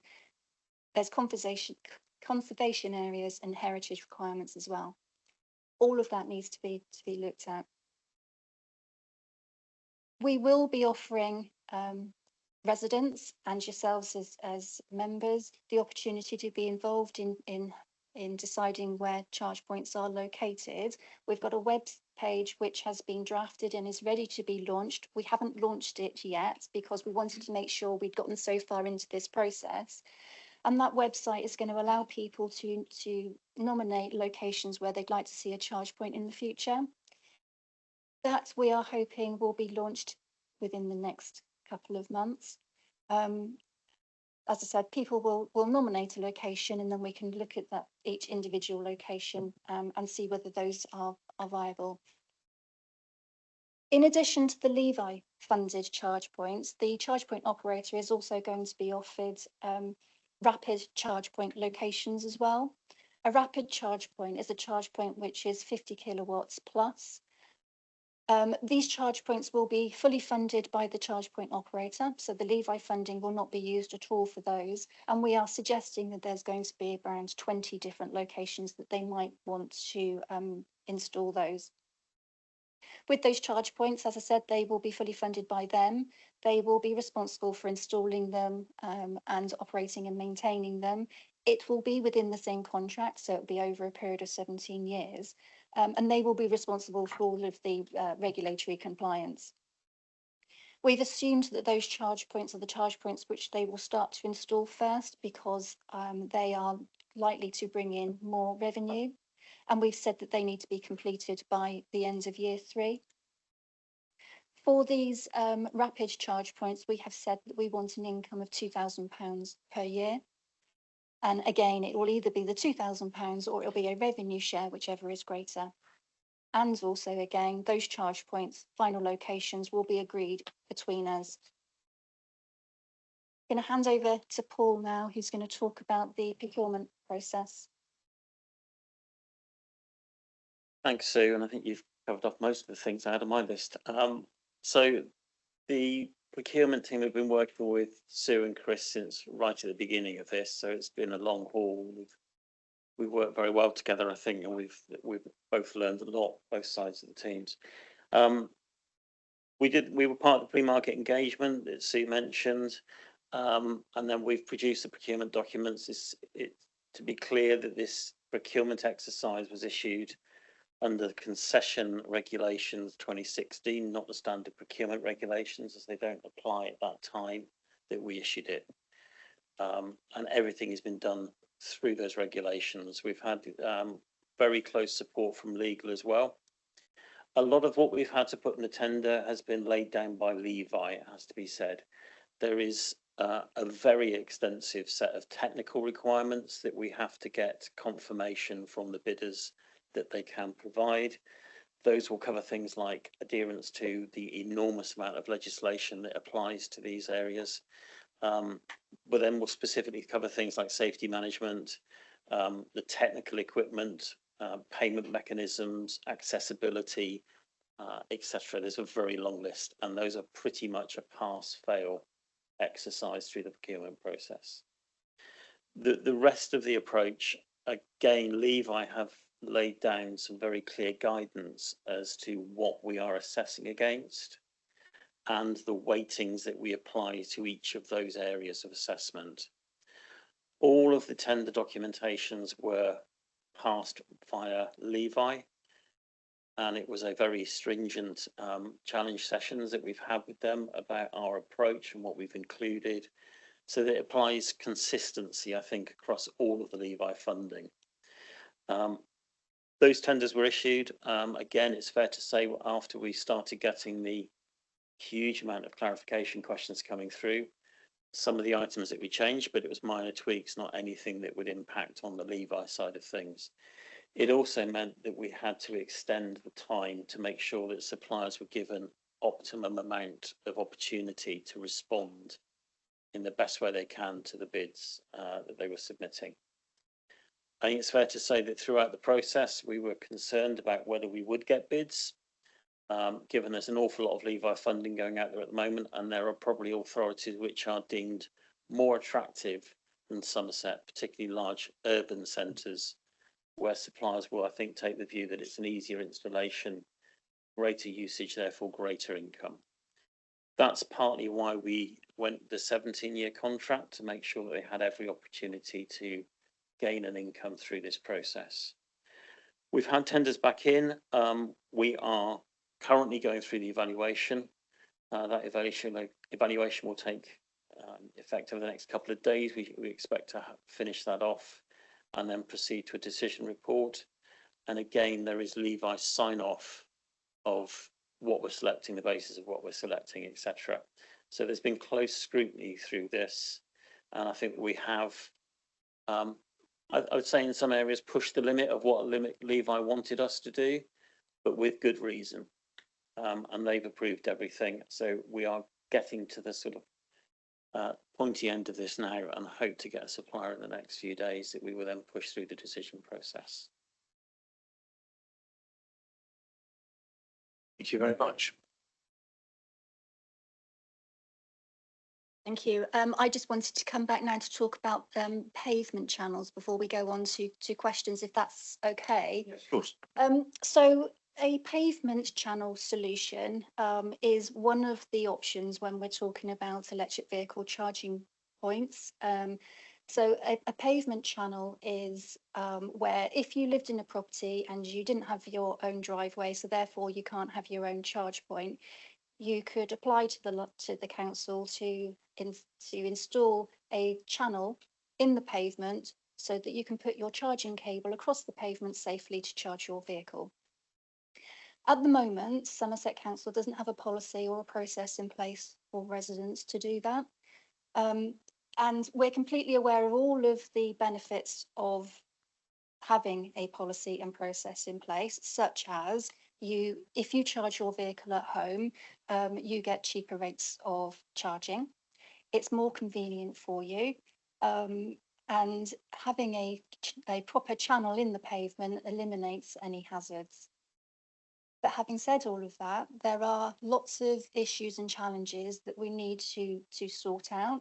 We need to understand who owns the channel, who's going to install it, who's going to maintain it, and what happens if someone trips over it, what happens if it breaks. There's the legal liability side of things as well. So we had been waiting for government to issue some guidance, which they did. They did that on the 24th of December 24. So on Christmas Eve, they issued their guidance, which we have read. It didn't tell us anything that we didn't already know. It set out what a pavement channel is. It set out the companies that are out there that offer a solution. And then it left all of the what are we going to do down to us as the authority.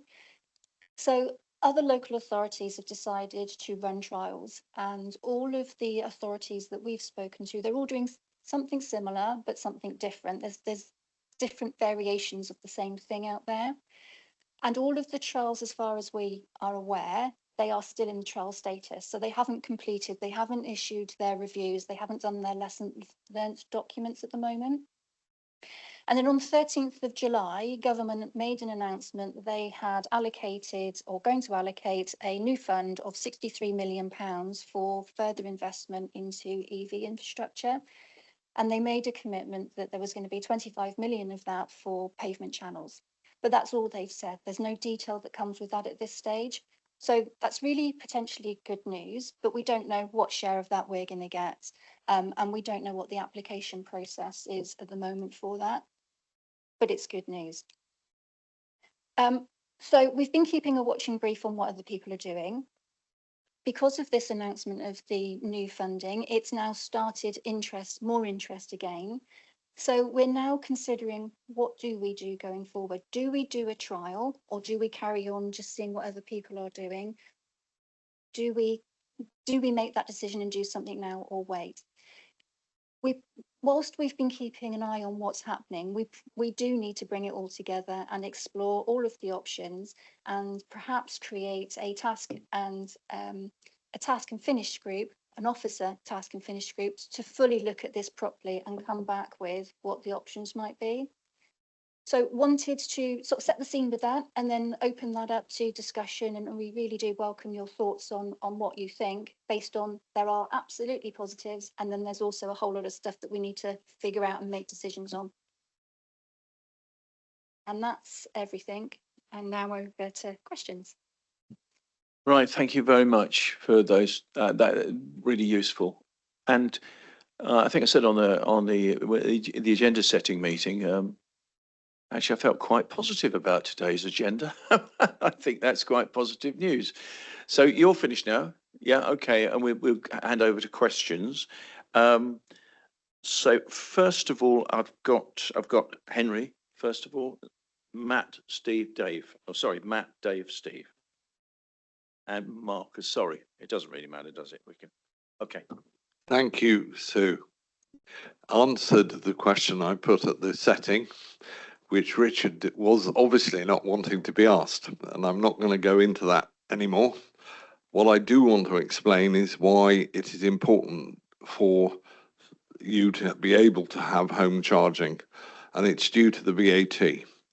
If you are public charging, you are charged 15% more than if you charge at home. No, you're charged 20, but you're charged 5 at home. Steve, gives you a net figure of 15, and that is quite significant.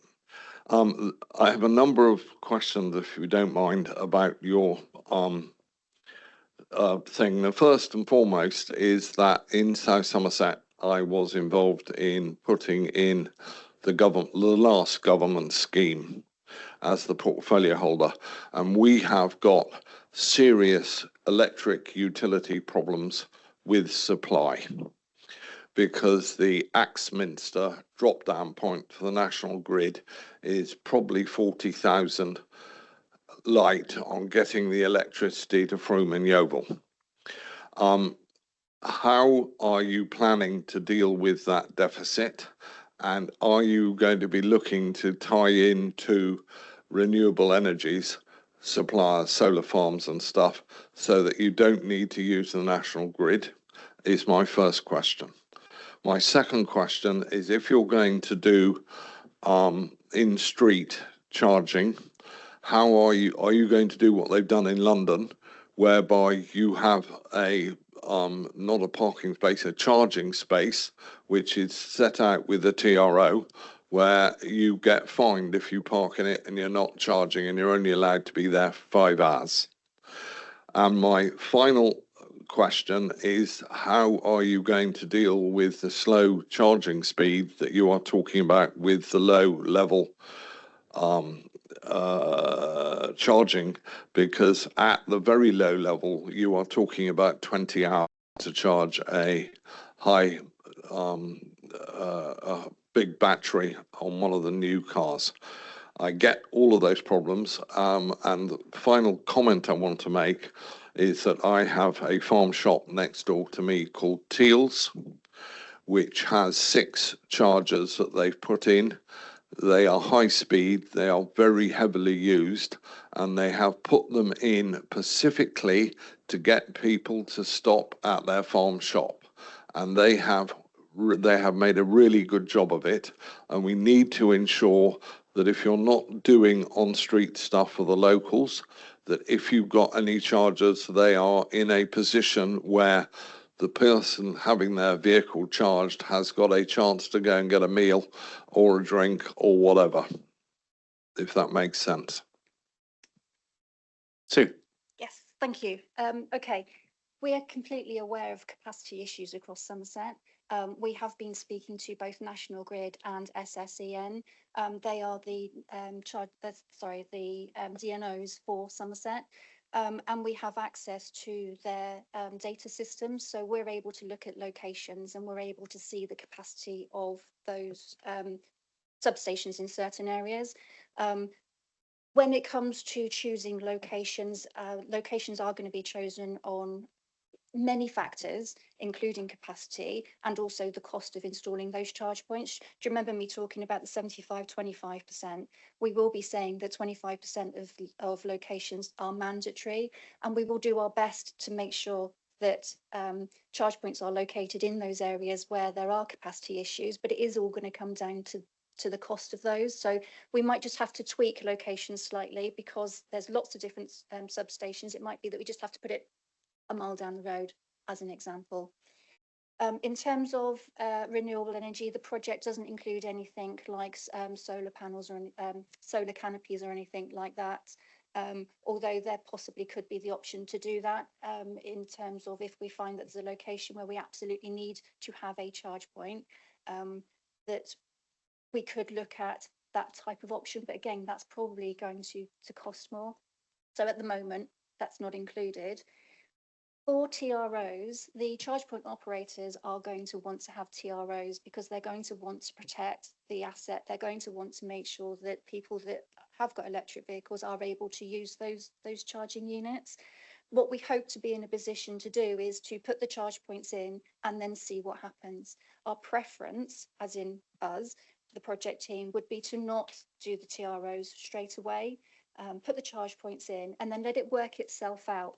Let users tell us that actually they're being blocked by traditional vehicles, and then we can then set up the TROs. All of that is to be sorted out with the charge point operator that we get on board.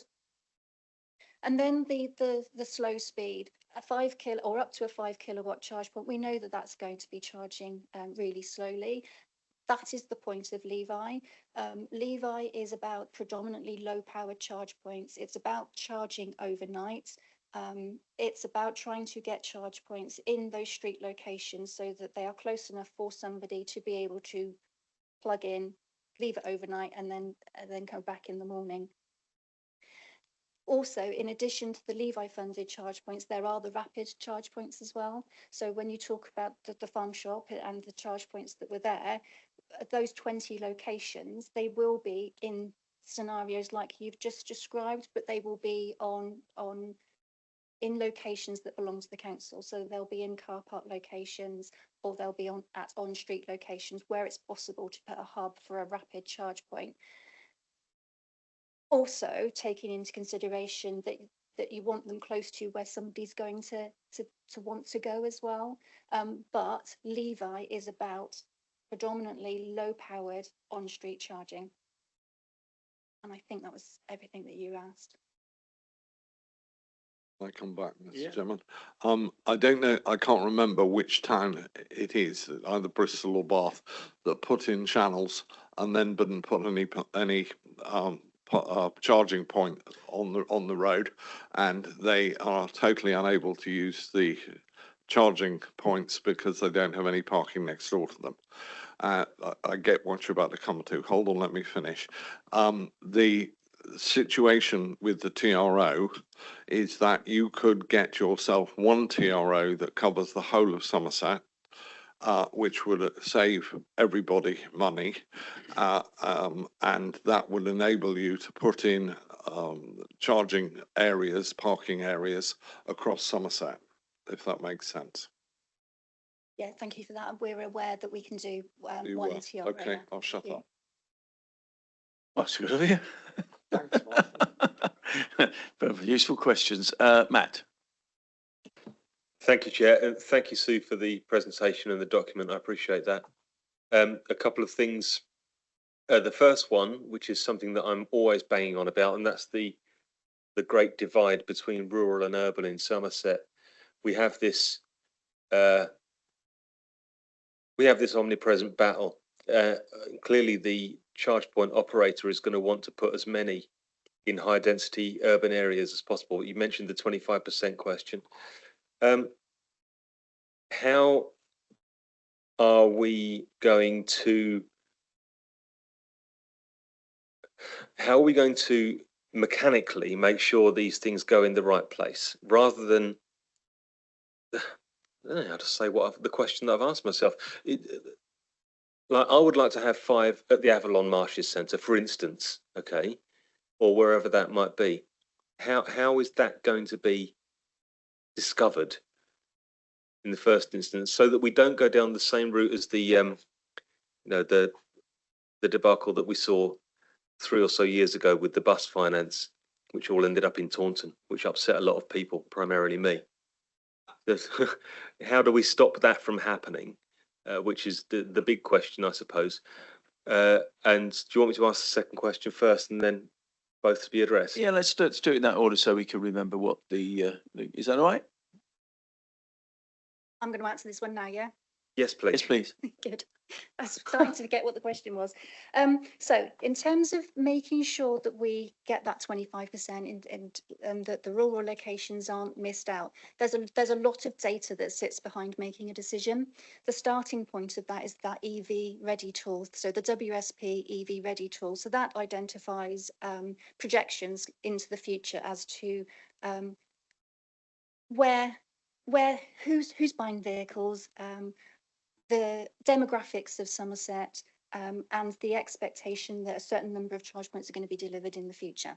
So we've got that data, and then we've got other software systems that we've got, and also the charge point operator has got, that looks at things like I've said already around the capacity of these substations across Somerset. We can also look at pavement widths. We can look at all of the properties in Somerset that don't have a driveway. So there's a combination of data that sits behind making a decision. The 75-25%, so the 25% will be mandatory locations, and those are locations that we identify based on all of that data, but also because we are living in Somerset, we know the Somerset area as well. So it's because we're from Somerset that we know where to place these as well. And there was something else I was going to say. It's completely gone out of my head. I don't know. It's completely gone. Come back to it. You've got a supplementary. Chris wanted to add something. We're also going to have a website that's going to allow people to ask for charge points in certain locations, so that if, for instance, Avalon, if that's communicated to us, then we can look at any location that's suggested to us. We're going to be dependent on power supplies and things like that, of course, but we'll look at them all. And also, sorry, in addition to that, all of the locations that we end up installing charge points will come back to us to agree them. So we can always make sure that we are getting that 3-to-1 ratio. We're not just going to allow the charge point operator just to go off and do whatever they think they want to do. It's always going to come back to us to approve, and we will be making sure that we get that spread. Thank you. I think. Go on. So yeah, another question. I've got lots. Yeah, not lots more, but I've got two. If I could just respond. Yeah, sure. Carry on. Lovely. Carry on. Thank you. To respond to that first one first, I don't want to start a discussion on this, Chair. I apologise, but the rationale of using existing data to predict into the future, it's undeniable that the majority of EVs in the county are going to be purchased or used within Taunton, Bridgewater, and Yeovil, because that's where most people live. So by that rationale, if we say, well, we'll go where most people are buying electric vehicles, it'll end up in those same 3 places anyway, and the rural areas got dropped off. So I don't want to start a discussion on that because I know that, you know, you guys have done the work on it and I'm frankly ignorant about this. In some cases, I'll just interrupt you there. You're quite right to say that, and I'd reiterate that actually we mustn't get into a bidding war at this stage. We need to let the dust settle and get the plan ahead.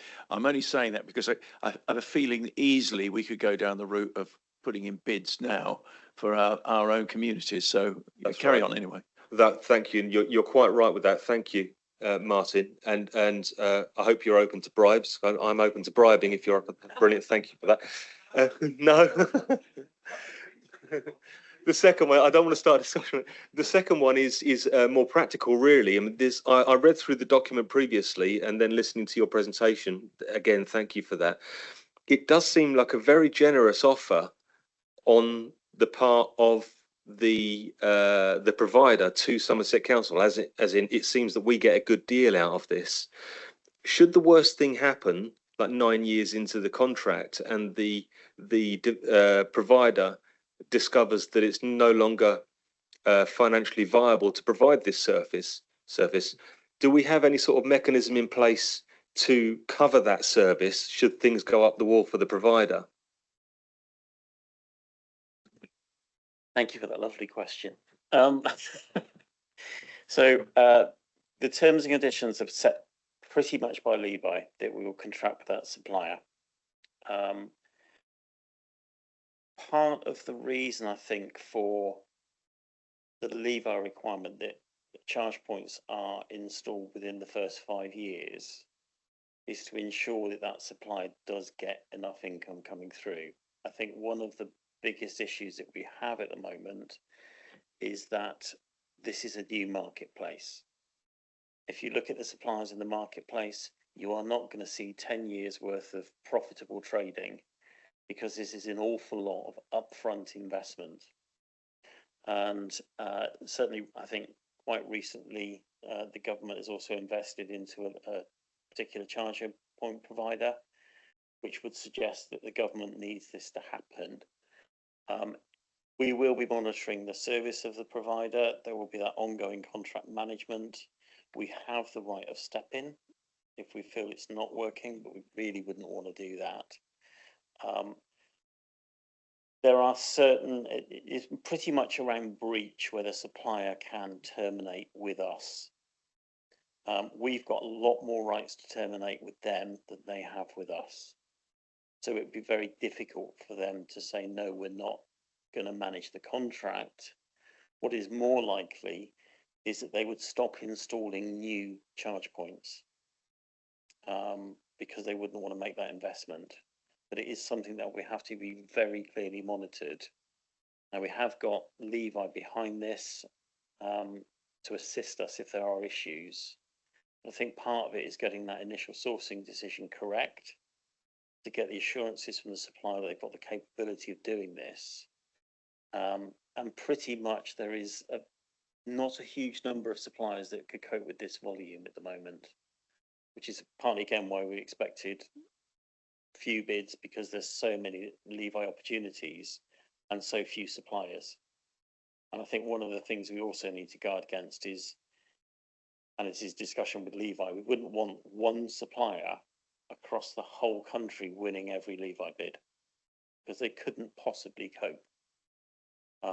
So there's a lot of nuances, but the crux of it is the supplier has got very limited opportunity of cancelling the contract with us. It's more likely that if they actually go into liquidation, which we can't really guard against, other than the fact that if it's installed in the first 5 years, we would expect another supplier to come in and take over the management of that if the supplier we've chosen does go into liquidation. And should it go into liquidation, the charge points themselves, the actual mechanical things, they stay in place? Well, that would be a decision for the liquidator, I think, because we don't own them. The supplier will own them. We've got no intention of owning these items and maintaining them, etc. So it will be one for the liquidator. But I think it is quite a large national risk, and we would seek support from the Levi funder to say, look, what do we do now? Okay, thanks. Yes, quite possibly, as with wind farms, the objective would be in those circumstances for somebody to buy them out. That would be the obvious, hopeful solution. I've got Dave next. Right, thank you. So I didn't quite follow the order. So I think I've got two sets of questions. That's right. So shall I do the first one and then everyone come back? So clearly, as we've had already, the sort of split between the low demand and high demand is quite important, and it's clearly something that we do want to get right. Could you tell us a little bit more how the criteria works? You know, how are you defining this? What is a rural area? What is a low demand area? How can we understand what this will mean in practice? Both you, us, and everybody involved. Clearly needs to be criteria and definitions attached to that.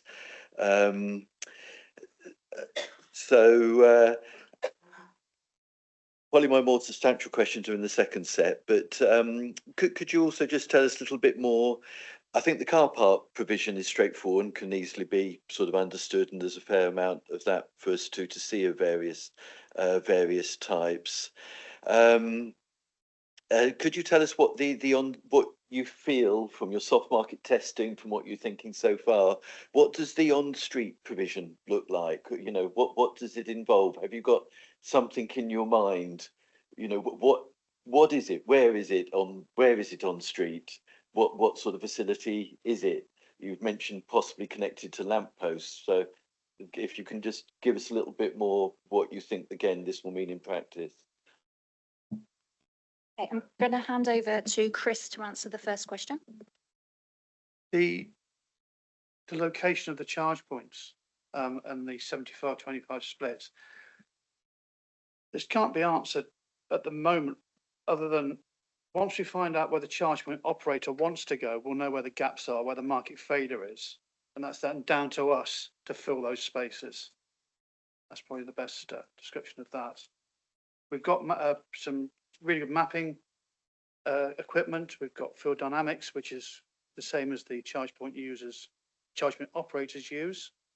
So we're able to sort of liaise with them, really just to identify the gaps once they've identified their 75%. I think would be the best approach. And of course, as we alluded to earlier, we've got the input from on our web page and things like that to find out where the need is going to be.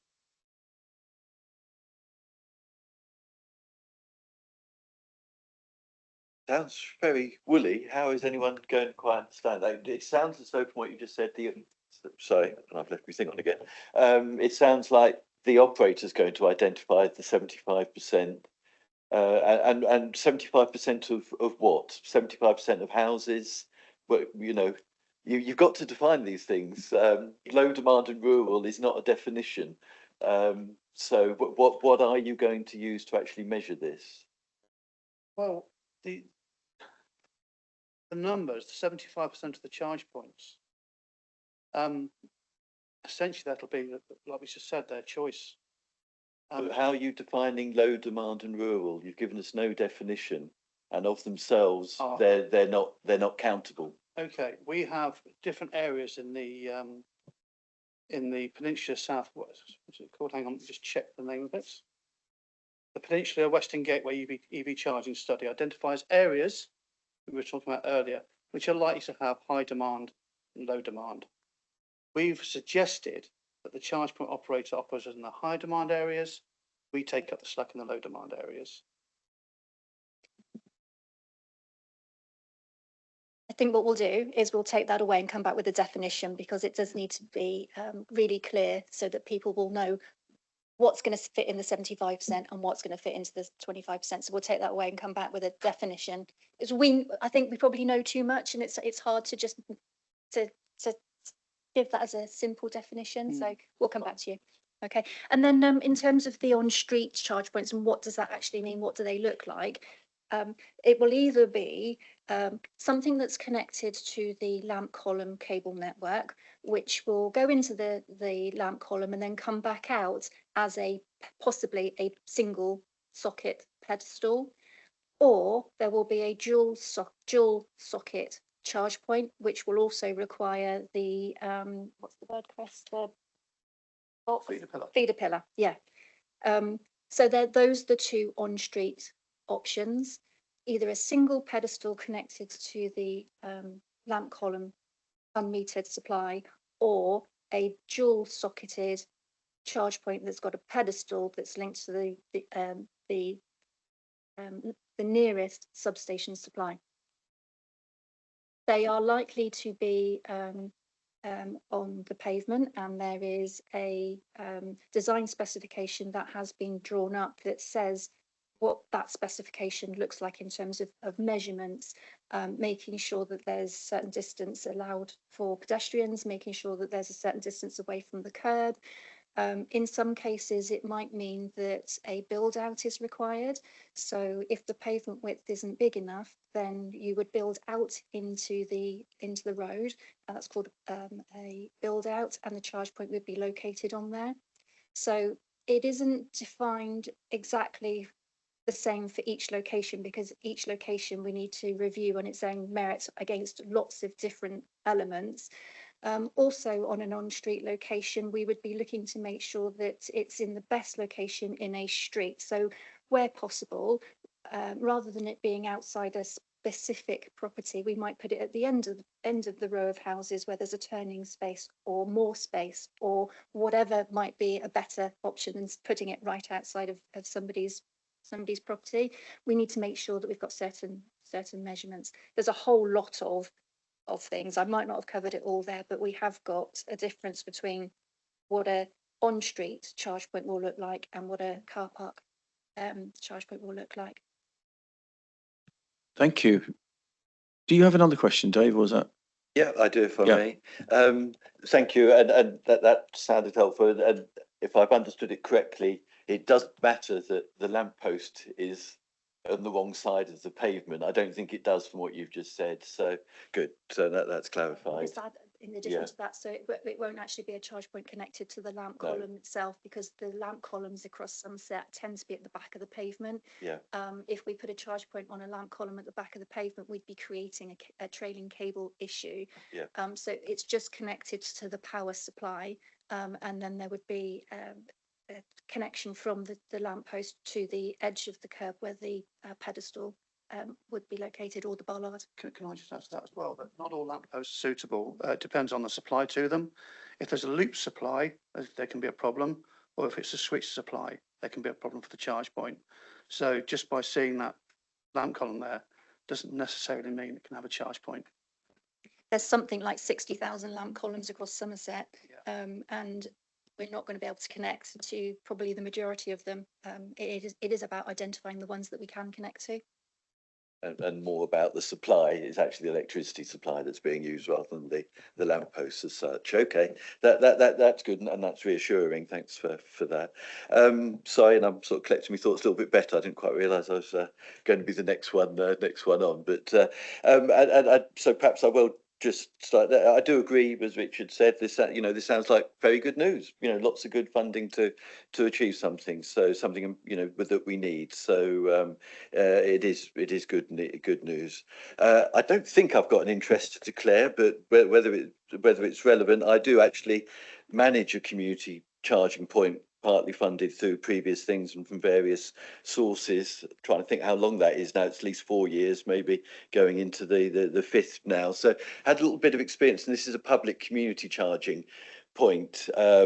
It's actually connected to the community centre in Wiveliscombe, and sort of entirely under the community centre, but managed by people who are keen, which I have to say is mostly me, but not quite entirely.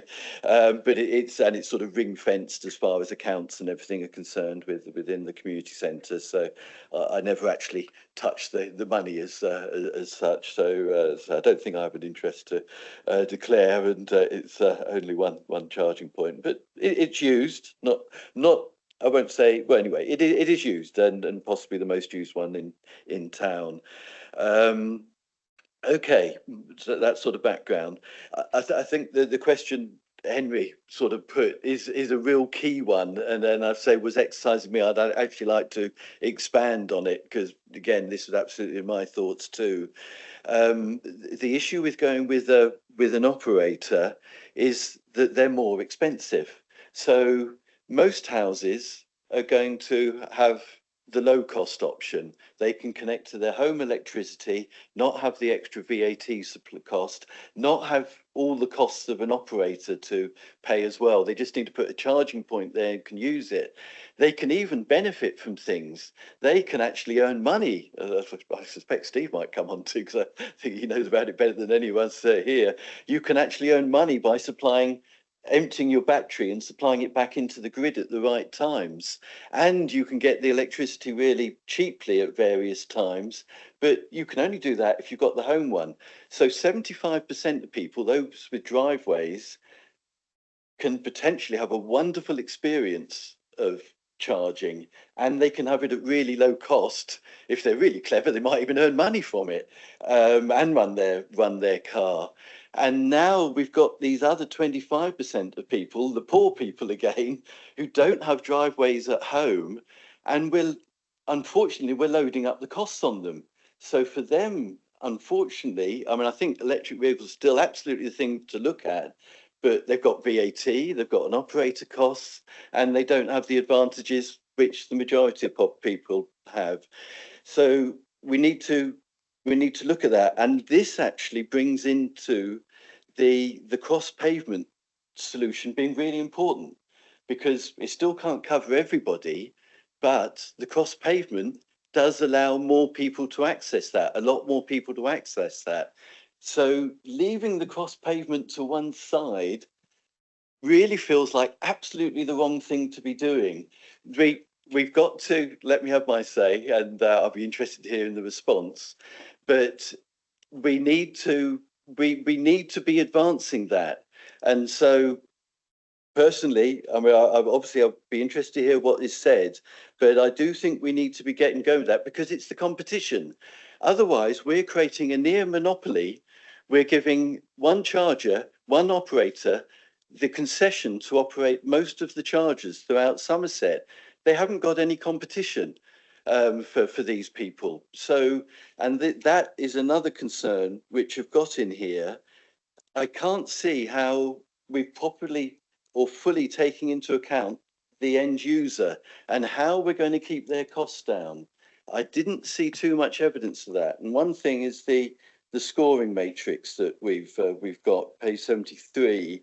It sort of sounds as though it's a done deal. And I'll finish just with some questions on this, but interested in the responses, and I may, subject to responses, have some suggestions, recommendations to put at the end of this. But let's hear what's said.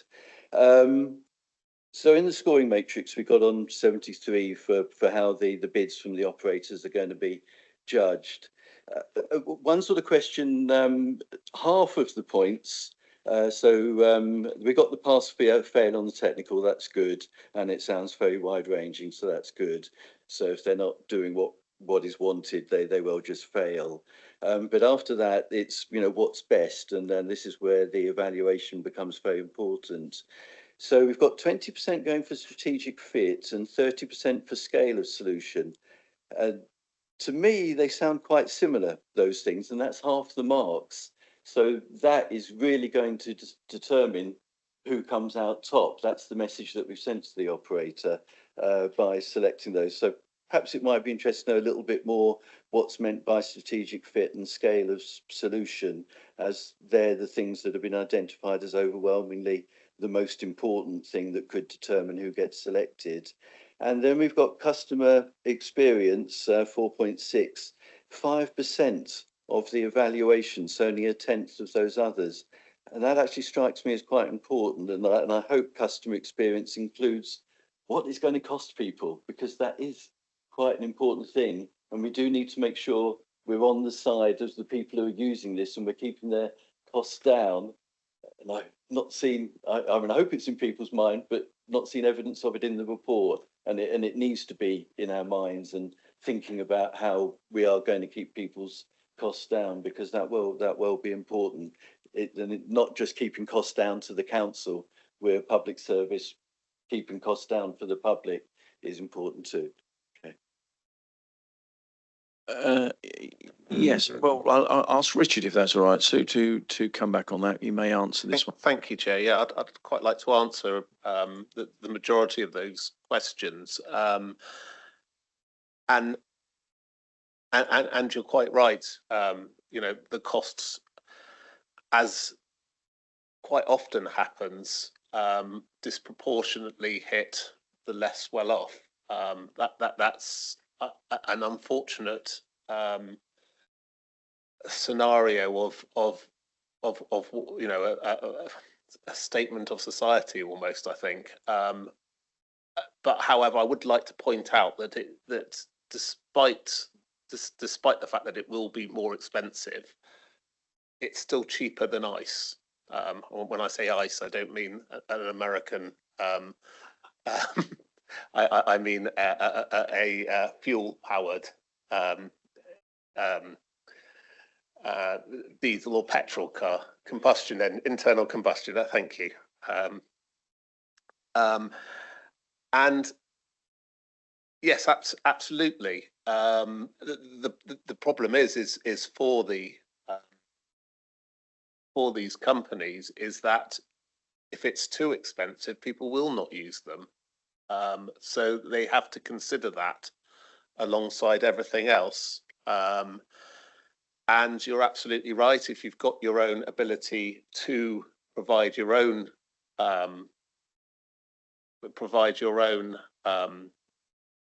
electricity to, you know, if you have a driveway or whatever, that would definitely be the cheapest way once the initial costs have been outlaid to provide your electricity. And yes, you know, but I'd like to say that the Levi Fund, and I'm going to be absolutely clear, you still want to conflate the cross-channel, the cross-pavement channel solution, but the Levi Fund is very clear that that's not what this is about. That's not what this money can be spent on. So that's why it's not in this report, but we were very happy to have a conversation about it. But it's a complicated issue, the cross, and us here in Somerset should be very sensitive to that for a particular historical reason, shall we say, with the potential for arguments around parking in certain areas outside your own house and the legality, and we should be very sensitive in Somerset for historical reasons with that. And I'll leave it at that there. I think, does that answer your questions? Can I come back on the second part of that from a procurement aspect around the evaluation and the criteria? The criteria weightings were set down by Levi, and we had no option but to use those within the broad headings that they've given us. Scale of solution is unexpectedly down to the number of charge points they will be putting in, and quite clearly Levi want to make sure that they are getting the maximum number of charge points for the amount of money that they're investing. So there are clear minimum criteria set, but that is the nub of that question. The strategic fit question is more one local to us, so I can read it out, but it's how their solution will meet with our EV strategy, and they were given our EV strategy as part of the tender documentations. How it's going to deliver a step change in the development of local, primarily low power on-street charging infrastructure, accelerate the commercialization of an investment in local charging infrastructure, and upgrades to software and payment mechanisms, because I think that is again a piece that can differentiate who can use these devices. As regards the cost to the end user, There are very strong benchmarking clauses within the contractual documents that they're signing up to.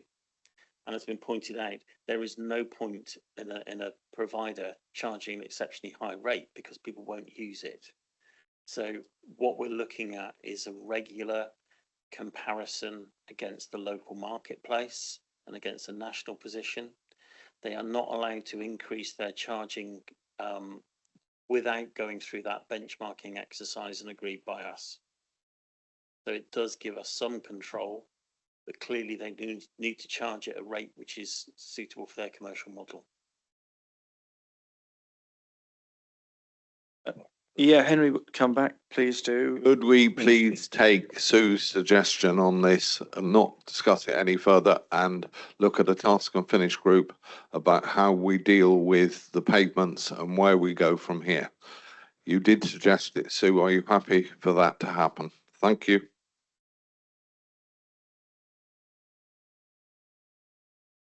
Henry, you gathered it was an officer task and finish group. I hope she wasn't. Yeah, I did say that it would be an officer task and finish group. There are, as you must gather round here, rather a lot of members who are rather interested in this. Mike, yeah. Yeah, just I think it's a highly technical issue, and we're at the early stages of working out what we do about it. And I think we're going to probably take a steer that we definitely need to have a clear policy and a plan for this, and that the pilot project will be a good way to do that. I feel we need to get quite some way into that technically before we come back to members. Otherwise, I think we're probably wasting their time a little bit by talking about principles when actually we need to work out some technical solutions here. So we're very happy to come back to the committee, I think, once we've got a very clear technical view on what we should be doing here. Thank you. And probably at which point we can look about committee involvement in the discussion. Thank you. I've got Steve next. Thank you for hanging on, Steve.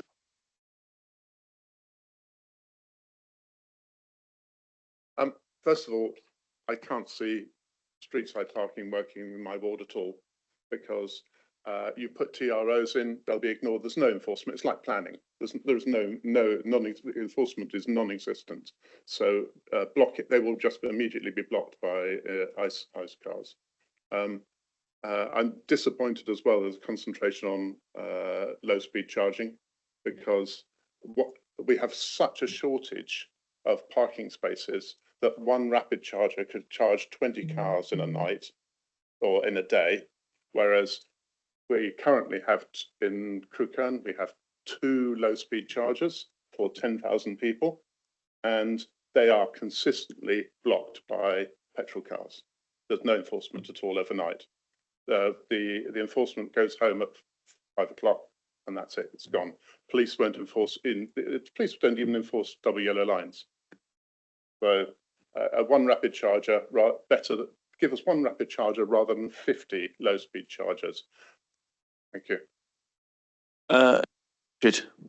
I'll just disagree on that. As a new owner of a electric car, I consider that I want to charge my car slowly, as it rather than speedily, as it maintains the battery much more. Right, yeah, I think we'll take that argument outside of the room, and Sue would like to come back. Yeah, I just wanted to just say that the low powered charge points is a requirement of Levi, so that's what the funding is aimed at. It's aimed at overnight charging. If you've got a rapid charger, I completely understand that during a 24-hour period, you've got more opportunity for people to charge their vehicles. But on an overnight scenario, you're only going to have one person charging overnight. So whether it's a rapid or whether it's a low charging unit, you're going to get the same usage out of that single charge point. And don't forget that the contract will include rapid charge points as well. So we've got the Levi funded charge points that are low powered, and then we've got the non-Levi funded charge points that are fully funded by the charge point operator, and they're rapid charge points that are 50 kilowatt plus, and they will be in up to 20 different locations. Thank you very much. And Marcus. Thank you. I think I should declare an interest because I drive a 20-year-old diesel and an Italian one and an Italian one at that. The most environmentally friendly car is the one you already own. Anyway, I must admit when this came up, I thought, yes, something I can understand. And it turns out that, well done. I mean, I don't envy you at all. I think this, this is a job and a half, probably a job times 3. I think and I can just imagine. The problem I've got, and I think someone else touched on this, the problem I've got, I suppose, is that you can imagine 30 years ago, somebody sat in a BT office saying, well, this is how much money we're going to invest. But in 20, 30 years time, you're going to be making so much money, you won't care. And I wonder if that, I can imagine some people saying Canary Wharf, but maybe that's not the case. But I, commend you for the effort you're putting in. And I think someone else touched on it as well with regard to, we had issues with health and leisure providers as well and contracts there. So it's good to know that's being built in. My question, I suppose, I've got several questions. I mean, most have been touched on now. The one that hasn't is we talk about rural, we talk about obviously, big towns rather than small towns. But what about where I live? Where actually it's an awful lot of visitors. Enough, then how do we deal with that? Because one of the questions I get asked quite a lot as an accommodation provider is, can I borrow an extension cable to charge the car? And more people are turning up with electric cars, and obviously the few charging stations we've got are getting used quite a lot. I'd love to know the data on that usage and whether, how many are visitors, because obviously our visitor numbers goes up an awful lot in the summer. I know there's opportunity there for people and accommodation providers, but again, we're not getting approached by people to put an electric charge point because it's not probably economically viable. My other question that hasn't been talked about so far is I had a bit of a rant actually at my town council when they used the fact that the Richard's parking meters, as I'll call them, that might prick up his ears, that they try to use the fact that Richard's parking meters would have a negative effect on the conservation area, at which point I did wade in with a little bit of an email pointing out that I totally disagreed with them and that what about all the other street furniture? And then as it happens they temporarily removed the bus shelter and the street scene looked a lot better without it. But how do we stop suddenly that, are we going to stick something in the planning policy that deals with things like on-street parking, the on-street charging, but also, and this I suppose hasn't been touched upon, and this is my fear, how do we work out the fact that there's still lots and lots of streets in the whole of the county that should have had resident parking permits 30 years ago and haven't? I know there's ones in Taunton, and I have complaints I had one the other day, someone stopped me in the street and said, they've now got quite a large, well-known pub stroke hotel chain telling them to park their car on their street. And how do we get around that? Because we need to get again, before we do the on-street parking charges, we need to get the residence parking permits sorted out. And how do we link that in together? I don't know whether that's probably it. My main 2 questions were how we deal with the visitor demand, and how do we deal with that, and conservation area and the planning policy, and value for money. But I suppose the value for money one, that's what, you probably dealt with that as best as you can already. So thank you. Sue. Okay, in terms of visitor demand, we've got the rapid charge points, so the 20 locations, so that will help with visitors. Prior to unitary, so prior to 2023, the district councils have started to install charge points. Chris and I were both from Somerset West and Taunton, and we had installed charge points in the West Somerset area. We've got charge points that belong to the council, so therefore we've got the data that sits behind it in terms of usage. We've also got concession contracts with Instavolt. We've got Instavolt charge points in Minehead and in Dolverton, and we do get monthly stats from them. the stats that we get tell us how many times a day the charge points are being used. It doesn't tell us about whether that person is a local resident or a visitor. I don't know whether that information is available, but it's something that we could perhaps ask for. Having mentioned Dolverton, the charge point in that car park is in a conservation area, and that was taken into consideration about the design and the actual location in the car park of where it's sited. And then the question around parking permits, that's going to have to go to parking services. That isn't anything to do with this project. Yeah. And I think that's everything that you've asked. Thank you. Before we come back to Dave, I've for one question. I've got Graham Oakes, actually. I think perhaps you might. I'll let you go first, Graham. Thank you. Mine was just a question, and I apologise. Excellent presentation. I apologise if I missed this earlier, but it triggered thanks to your vice chair and his little advert for Teals. I decided to check into how much it actually costs me when I do rapid charging, and therefore how much a Levi rapid charger would cost, because I found out that if you go to McDonald's, it's 87 pence a kilowatt hour compared to Cartgate Lodge. This is just Yeovil numbers for 56 pence. So it's almost 57% more expensive to go to a fast food place than it is or Teals, which is 79 pence. That your best bet is to go out to Cartgate. That's only 56 pence. Not the district council now. Somerset Council's charging points on the slow charger charging 65p. So it'll be interesting to see what happens to that. Will that be affected by Levi? And is there going to be a set price for the, or is that purely a commercial matter for the rapid chargers that they provide? Thank you, Graham. Sue. So I was going to come in on that. Oh yeah. Sorry. We're not setting the price level, as I said earlier. The provider that we select will be setting the price, but we would expect to see that it benchmarks against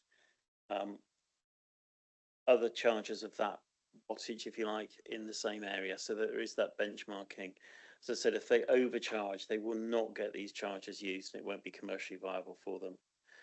So we can't state the price. You wouldn't believe the number of meetings we had about price evaluation, but it will be monitored and checked by us to make sure it is appropriate to the area. I think we're not able to control the rapid charging costs because they are outside of the Levi funding. But again, the operator, there is no point in making it excessively expensive because people will shop around. Charge point operators tend to have their apps where they will show you what the charge rates are so that people can shop around in the locality for best price. Thank you very much. And a quick one, please, Dave. Quick points, but I have got a recommendation I'd like to put forward, so I will end up with that, please. I think we do need to remember this is a 17-year programme of work here, and during that period, people are not going to be able to buy, they will stop being able to buy new fossil fuel ICE cars. So, during this period, everyone will be starting the journey to switching to electric, and it lasts for that long. We should remember that. A little less worried about the low charging, partly because I think people will have many people will have time to charge, and it's better for the grid. If we try and charge all the cars on rapid chargers, I have a feeling that will cause problems for the grid. So I do see the sense in low charging, and I feel it does have its place. Another thought to feed in partly sort of occurred just to mention, I wonder whether we might be able to, as part of this, get some sort of local community solutions that make this work better, both for cross pavement and even working with the charge point operator, whether people working together to make things work better. I suspect that would be in there, but I just feel there may be some things whereby where local people trying to make things work better could help. Okay, Sue's going to come back on the urban rural bit, which is important, and then coming to sort of recommendation. I'm reassured a bit by the benchmarking that helps. It doesn't still benchmark alongst the by far the cheaper best option of charging at home, and nor can it. I understand that, but that's some. But I do think we do need to make sure there is the competition, because we are creating a monopoly of a near monopoly, not entirely, but anyway, you know what I mean, supply here. So we do need to make sure there are other avenues, there is some competition, and one of those bits of competition has to be, I feel, the cross pavement solution. And I hope people won't be defensive about this. In fact, I sense some openness from the officer here. And the function of our scrutiny is to add to what the council's doing. And I think if we want to make a recommendation to say that we would like to see some attention paid to getting the cross pavement solution trialed, I would say I think we do need to trial it here. Yes, definitely look at what else is doing, but there's nothing like doing it yourself. And this is new, and others are still trialing it and coming the lessons out. I think we do. So we should have a trial, and we should be looking to bring that to a conclusion. I won't predict what the conclusion is, but we need to be working on the cross pavement solution, including a trial and trying to find out what can work. If that, so that's the recommendation. I hope the wording's roughly come from that. Can I propose that? Is there anyone else interested in seconding it from the committee? To clarify, Dave, it isn't in the schedule, but you're actually asking our officers to go back and try to negotiate.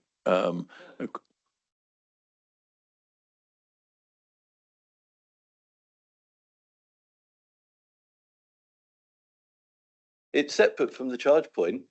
It's just do the cross pavement solution. I'm not saying put it into the. I didn't say anything about. I need clarification. That's all. Just do the cross point pavement solution on its own. Yeah. As a separate part. Yeah. Don't add it into the thing. Yeah, that doesn't work. No. I'd like you to come back on that. It was just, I understand what Dave is saying, and that we are more than happy to set up that task and finish group. And just to add to what Mike was saying about it being an officer group meeting, it is purely because we need to gather the information to be able to then present something back, and to not waste a lot of time with officers, because we started this meeting by saying there's so many things on the agenda and how busy you all are. Let us do some work on it first of all, until there's something for us to come back with. So completely understand that it's separate, but doing it at the same time.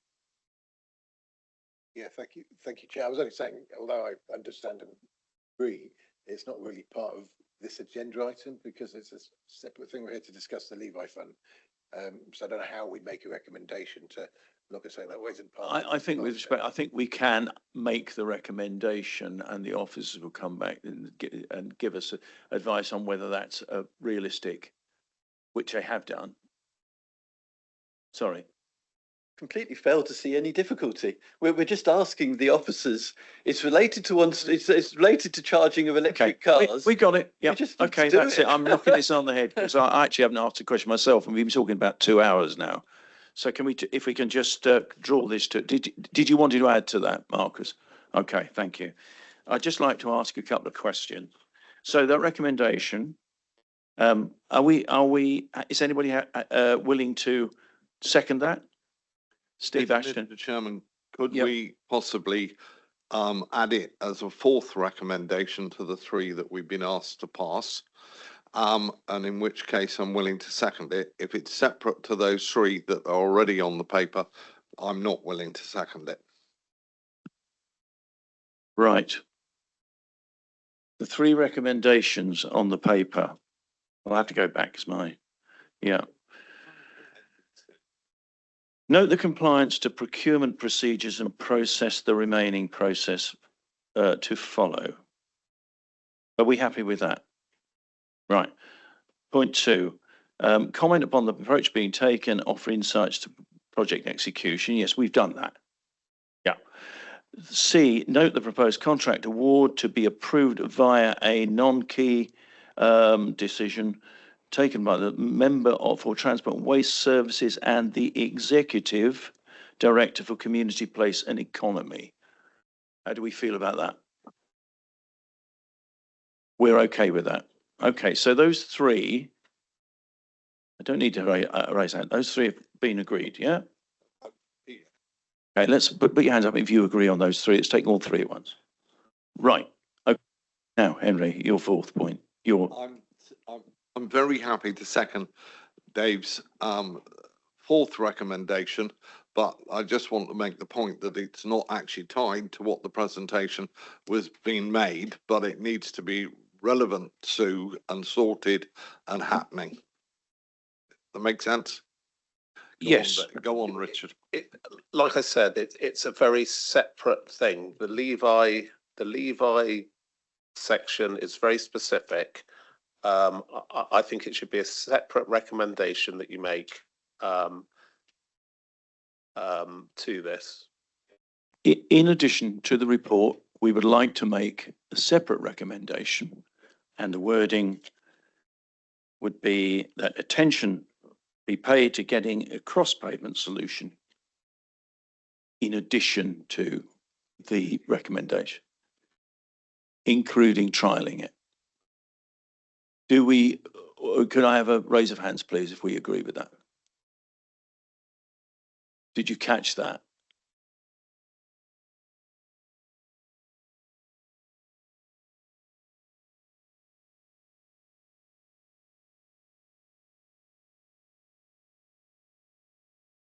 That's something Mike, shall I pick that up? Sure. Yeah, no, I think we're happy to do that.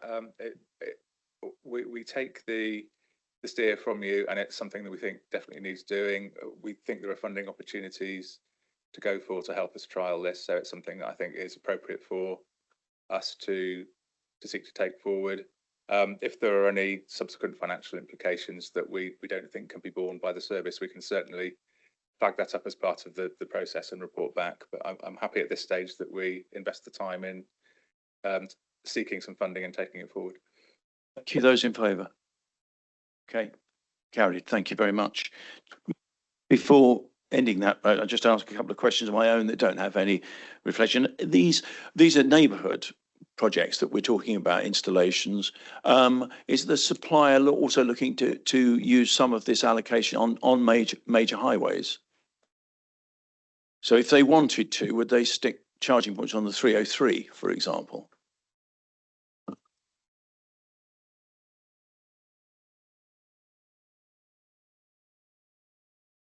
So I don't actually know the answer to that specific question in terms of it being on the A303, because it will depend on I guess I'm looking at Mike really, is to whether that's considered, and then this might sound really silly, highways, it belongs to us. So we can put it wherever we want them to go, so long as it belongs to us. So the car park belongs to us and the highway belongs to us, but that is designed to be in the community for overnight charging for residents that don't have a driveway. So sorry, I stumbled there to start with, because I just could think about the A303. So no, it's that's one suggestion. The A303 was just off the top of my head, but yeah, okay. There's just an interesting possibility, because in order to maximise perhaps their fast charging units, putting them in lay-bys on major roads might be more profitable for them than on neighbourhoods. I don't know. It's a consideration. yeah. Thank you for the question. We'll give that some thought. The other thing is just one about the payment. Is it assumed that they would be available through credit debit card payment, or will there be an app that they have to download? Do we know yet? It could be both. It's quite common that it's one of a few methods. One is the charge card method. Those of us who own EVs will tell you that some EV providers give you their own charge card that you can use in certain ones as well, or it's paid by just through the app. But that will depend on the supplier we select.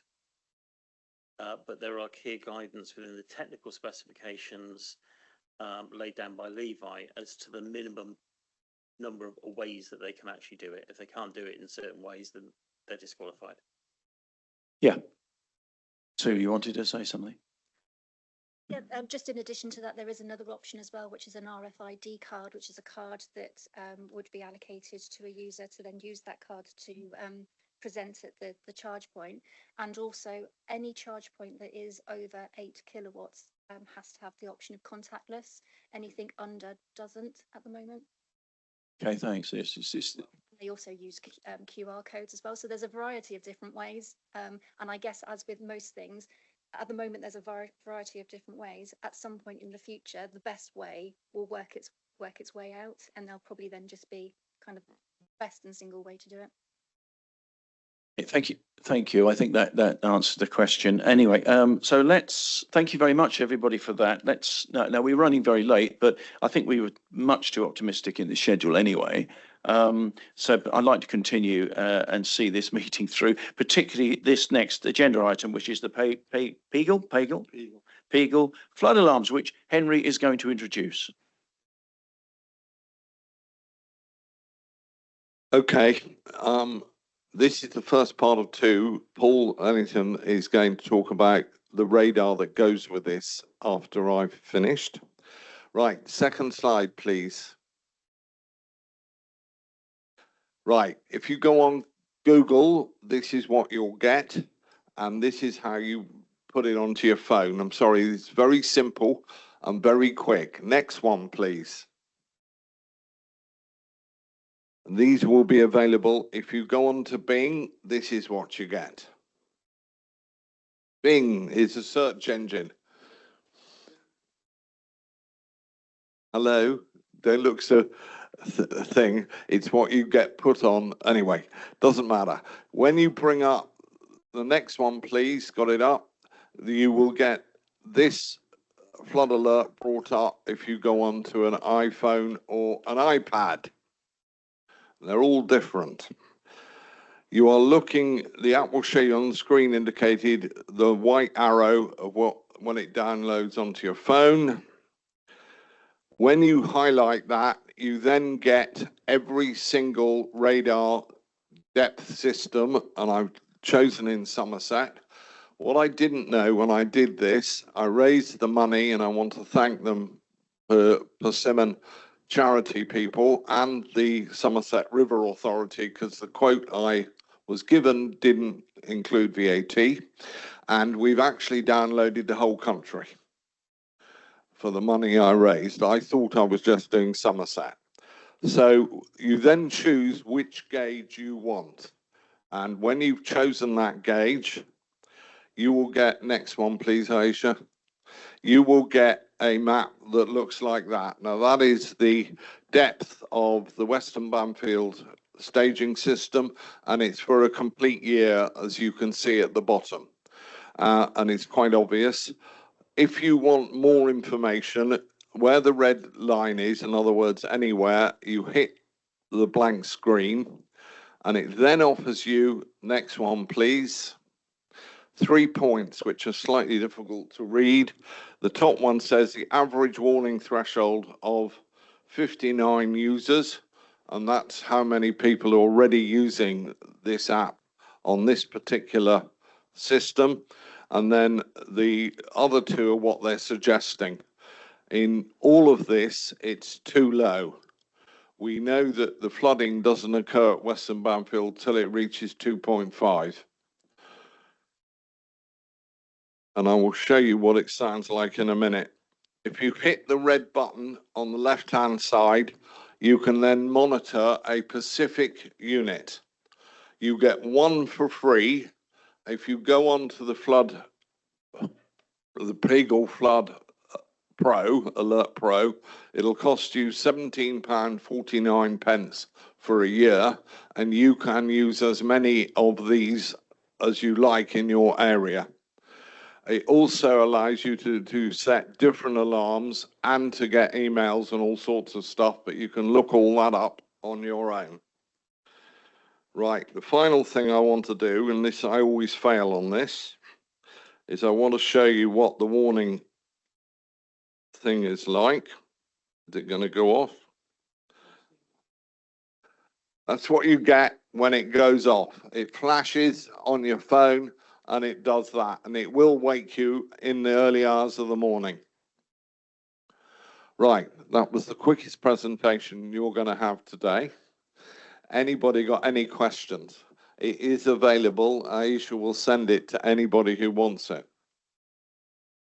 I think it's brilliant, actually, that you've managed to initiate this. You did initiate it, did you? Yeah, it's brilliant. And I wondered if Paul, who's sat patiently through our deliberations this morning, would like to add anything to what Henry said.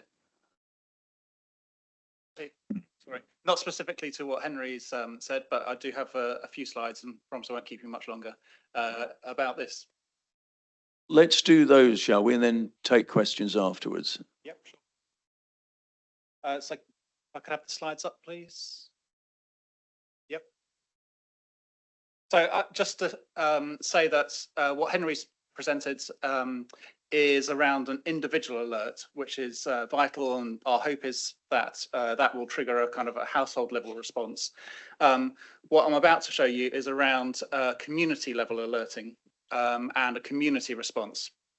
And the gauges that we put onto the rivers in order to allow these alerts to be raised in the first place is that it's all really about time. What we're doing is buying time for people to allow them to respond. I speak to a number of people who are flooded or have been flooded, and they speak about the preciousness of time as the water is rising and not knowing what they should be doing. And then they talk about the regret that comes afterwards when they realise that they didn't move their wedding album or whatever it might be out of harm's way.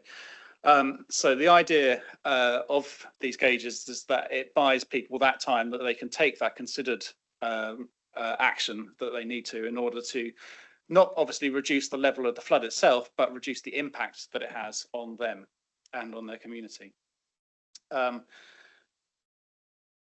So next slide, please. You might ask why we need telemetry of our own. This is because the Environment Agency has its own system, which many of you will be familiar with, which has been in place for many years. This is a map that shows the areas of Somerset that are covered. And at first glance, you can see that there are many, many communities in Somerset which are unfortunately not covered. And so this service is around, that we're putting in is around filling in some of those gaps. If we take the Cam Valley as an example, one that Henry knows well, that is covered by the gauge at Western Banfield that we saw the alert for, but that gauge's site is halfway down the catchment. And during the floods of 9th of May 2023, the communities at the top had already flooded some hours previously before the alert went off.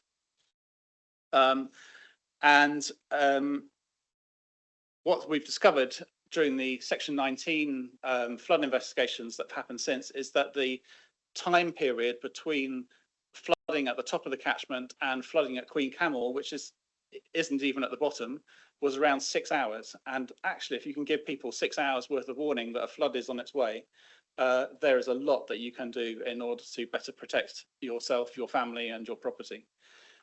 So that's the reason for this system. Next one, please. So we talk about 3 stages in terms of warnings. First stage is weather forecast. So there'll be yellow warnings, orange warnings, and so forth. People will have a heightened sense of that there might be issues, but as Michael Fish will tell you, the weather forecast doesn't always come true. So we then put in some rain intensity gauges, and that will truth test whether or not the weather forecast has come true. Then the third stage is to look at what's happening with the river levels itself, because the same amount of rain falling in spring on a damp catchment is going to have a very different effect to the same amount of rain falling in August on a completely hard-baked catchment. So having a view of all 3 dimensions is really important, if possible, not in all cases. So I've brought along a box for those in the room, but if we go on to the next slide, you can see what's inside anyway. It's very technical, but it's also quite simple. So what we've got is a shoebox sized container. It's got a solar panel on the roof, and then in that middle picture, the bit at the back, that's a bespoke battery pack that's being charged by the solar panel, and inside the bit that looks like a canister is a radar unit that's pointing down at the water and measuring the depth of the water. Built into that as well are 3 different communications technology. So you've got a mobile SIM, but you've also got LoRa and satellite technology as well. So it's able to get its signal out one way or another. Next slide. These are some example installations around the county. We've got about 25 of these now, I would say. The Cam Valley is probably the densest gauged place in the world. We've got about 8 of them there, but we have them. The project started in West Somerset actually, so we've got a few up there and on the Sheppey, and we're moving towards the kind of Chard area this year. Next slide, please. There is, as I said, well, maybe I'll start by saying that the news that we had a few weeks ago from Texas was tragic. I'm sure you all agree. One of the reasons that made it even more tragic was the fact that there was telemetry on that system, on that river system, and 3 people had signed up for those alerts. So there is absolutely no point putting in this equipment on our rivers if people aren't going to respond to them. So we are very keen, and it's a major part of the project that we work with the communities where these gauges are going in order to help them to develop community emergency plans and encourage them to develop household emergency plans for those houses that do suffer. And the idea of this telemetry is that it will send out a direct message through SMS or through email to 3, we aim for 3 key community contacts who can then put that community emergency plan into action and cascade the information about what's coming down the river to those who need to know. Next slide, please. Everyone, not just those communities where we have the gauges, but everyone can access this site. It's the Community Flood Hub, which we've developed to work alongside these gauges. What you're looking at here is a map that shows all of the rain gauges, current rain gauges within Somerset, and it's a really nice, quick and easy way to see where we're getting most rain. Really useful information for various council departments. Highways, I'm sure, would find this of interest, but also our emergency planning team, flood and coastal team as well. I haven't got time to take you through the site in detail, but there's a lot of different views of information that you can have a look at. If you want to have a look in your own leisure time, then it is cfh.aquaticinformatics.net. I'm sure we can send out that address with the notes, with the slides. Thank you. We invite our 3 community contacts for training on that platform, so they have a knowledge of how it works and then can disseminate that to everyone else. But it is open to anyone else to have a look at, and it is fairly intuitive. The other thing we do with those 3 community contacts is set the alarming levels. So you're looking at a graph, I think this was Bridgehampton, if I'm not mistaken, from the end of January. And you can see the different color banding here. So green is the normal level, but then we set alarms in conjunction with conversations with the community at an appropriate level so that they are getting the alerts when they need them. but they're not getting so many alerts that they start to distrust the system, and it's a case of crying wolf. So whilst we do a survey and we have that initial conversation with the community and make our best guess at where the level should be, there is a process in the first year or so of tweaking it up and down just to get it to the right place. But it seems to be a system that works really well. Next one, please. We also asked the community to get involved with a little bit of low-level maintenance. So just as they're passing, giving the solar panel a bit of a wipe now and again, and also crucially making sure that the line of sight between the radar and the water surface is kept free of any vegetation or dew-filled spiders' webs as well, which is the other issue. Yeah, they're very happy to do that. Thank you. Next one. I just wanted to also talk about costs. So up to now, the Somerset Rivers Authority has been paying for this as a pilot. We are in a stage where we are actively seeking a firm financial foundation for it as we come to the end of the pilot scheme. And communities are aware that if we are unsuccessful in finding any alternative funding, and please let me know if you've got any ideas, then the last resort would be that the communities would need to pick up the tab for, they'd have the equipment, the hardware would be there, but the ongoing costs they would have to pick up.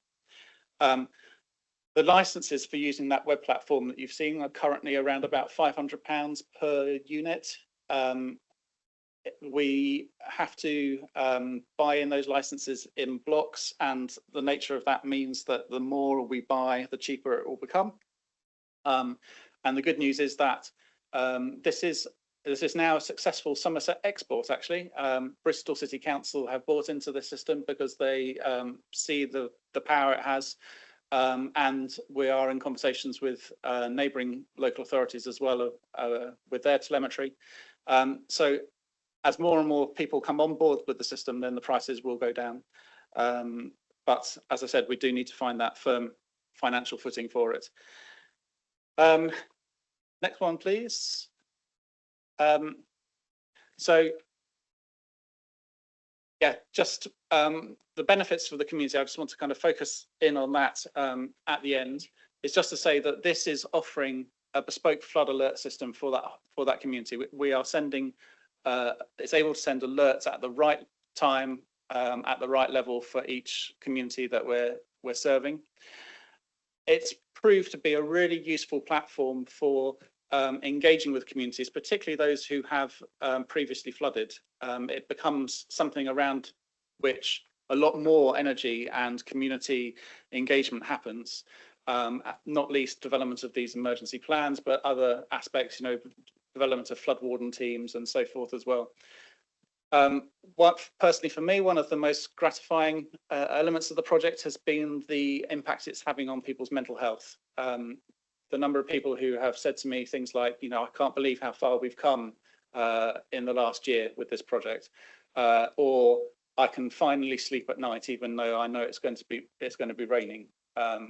Those kind of comments are not infrequent.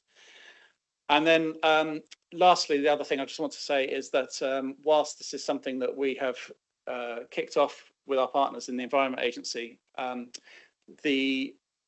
we've been very careful to involve community in it right from the beginning. And the sense of ownership that the community have of these gauges is really impressive. And they've developed on their own. They've developed a number of different spin-off projects. So we've got one community that's using WhatsApp channels. We've got the Pegler alarm that's you've heard about from Henry. There's a community that trialed, they wouldn't recommend it actually, but they did trial using above sea level surveys for each threshold in order to set different alarms for different houses. We've got Shepton Montague, so little tiny parish, who have developed recognizing that rainfall can be incredibly localized. They've developed a network of rain intensity gauges in their parish with some coding and Raspberry Pi, and they've they've now they're now sharing that information with Shepton Mallet, you know, a much bigger community, but it's proving its worth. And actually, another thing Croscombe, for example, there's a guy there who loves his data, and he has been looking at rainfall intensity and river monitoring, and has developed a system for alarming purely off rain as opposed to what's in the river. It's a great system, and we're going to employ it ourselves in Chard because there is no river, and trial it for ourselves. So just want to say at the end that I haven't been involved in any project which has been so positively received by community, yeah, just wanted to make you aware of it and how it ties in with Henry's app. Well, thank you. It's very impressive. It's great innovation, and the thing is, I was going to ask a question: have we been promoting it sufficiently? But it sounds like you have. We have a backlog of people who are communities that are interested in it. Our ability to expand, and we would love to because we know how important it is. Our ability to expand comes down to brass tacks, basically. At the moment, it's not. It's the main driver behind it is the Environment Agency, and it's not written to anyone's job description. There's been a lot of evenings and weekends that have been put into it because the technical guru who is behind it sees the value. He's been in the job for over 30 years. He considers it to be the most important thing he's worked on, and is willing to put the hours in, but he can't. That's not sustainable. And particularly if we want to expand, and we do, to other communities across Somerset, then we need to find a firmer footing to allow that to happen. Thank you, Henry. That system is still £1,200 initial purchase. It's about £1,500. So it's 1,500 now. You need to put in your £500 a year for your connection to the cloud, and it will be available. It will automatically come up on the app because the app's tied into the whole system now. I would like, Aisha, if you could please send it to both presentations to every councillor. I'm very happy, and I'm sure Paul is to take, if they ring up me or send Paul an email or even send me an email, they won't get a reply unless they give me their phone number. But I'm very happy because we were very lucky. We were very unlucky to be the worst flooded area in 2023, but we were lucky because it meant that we got in the Cam Valley the first trial of the whole systems, if that makes sense. Very happy to take questions. Any questions? No. Oh, right. No questions. Well, I think. I'm sorry. I was informed separately that you weren't having a question. Sorry. Thank you. Does this have? Is there a possibility of a future open API, because there's other places that will be reporting this data? And I mentioned earlier the EcoWit system, which we've put in 5 now in Somerset. It is open API already, and we can provide you with details.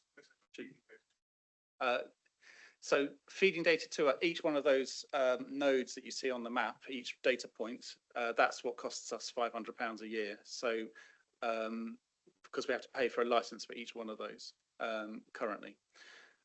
That is coming down as the network expands, but yes. Well, thank you both for that. It was very positive.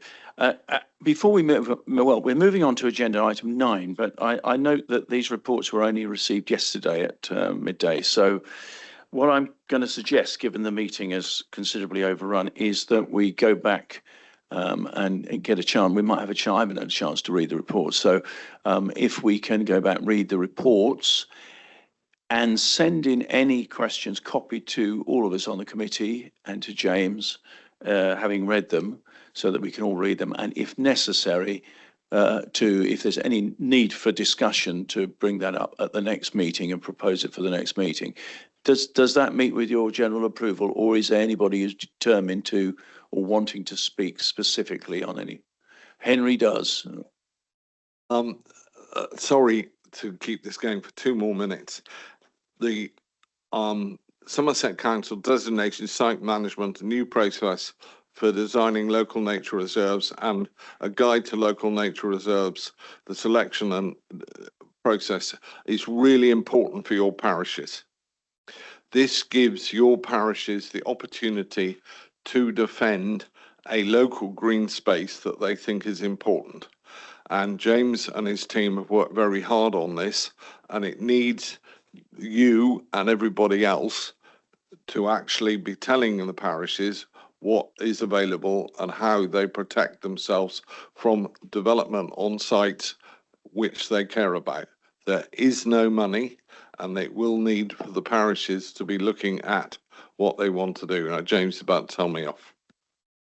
No, not at all. I was just going to highlight all 3 reports just to say they are information only reports anyway for committee, but obviously through the chair and for future items, if there was anything in particular in these reports that you wanted onto the forward plan to actually bring back, I can bring the subject matter expert in, the officer who's actually leading all 3 of these. So the 3 reports there, one is the designation process of a new local nature reserves. It's something that we've decided as Somerset Council, we would keep hold of that process and be able to manage that process with, obviously it's in collaboration with Natural England, and there is a consultee process, so various different services within the council would actually be able to either recommend and support it or put up any comments of against before that actually went forward. So there is, as you can see, a process map to follow. Please have a read and come back to me if there is anything. The other big one, just to sort of highlight really, is the first consideration duties. The report I've highlighted isn't necessarily saying this is our first consideration report. This is more talking and highlighting what those first consideration report duties are.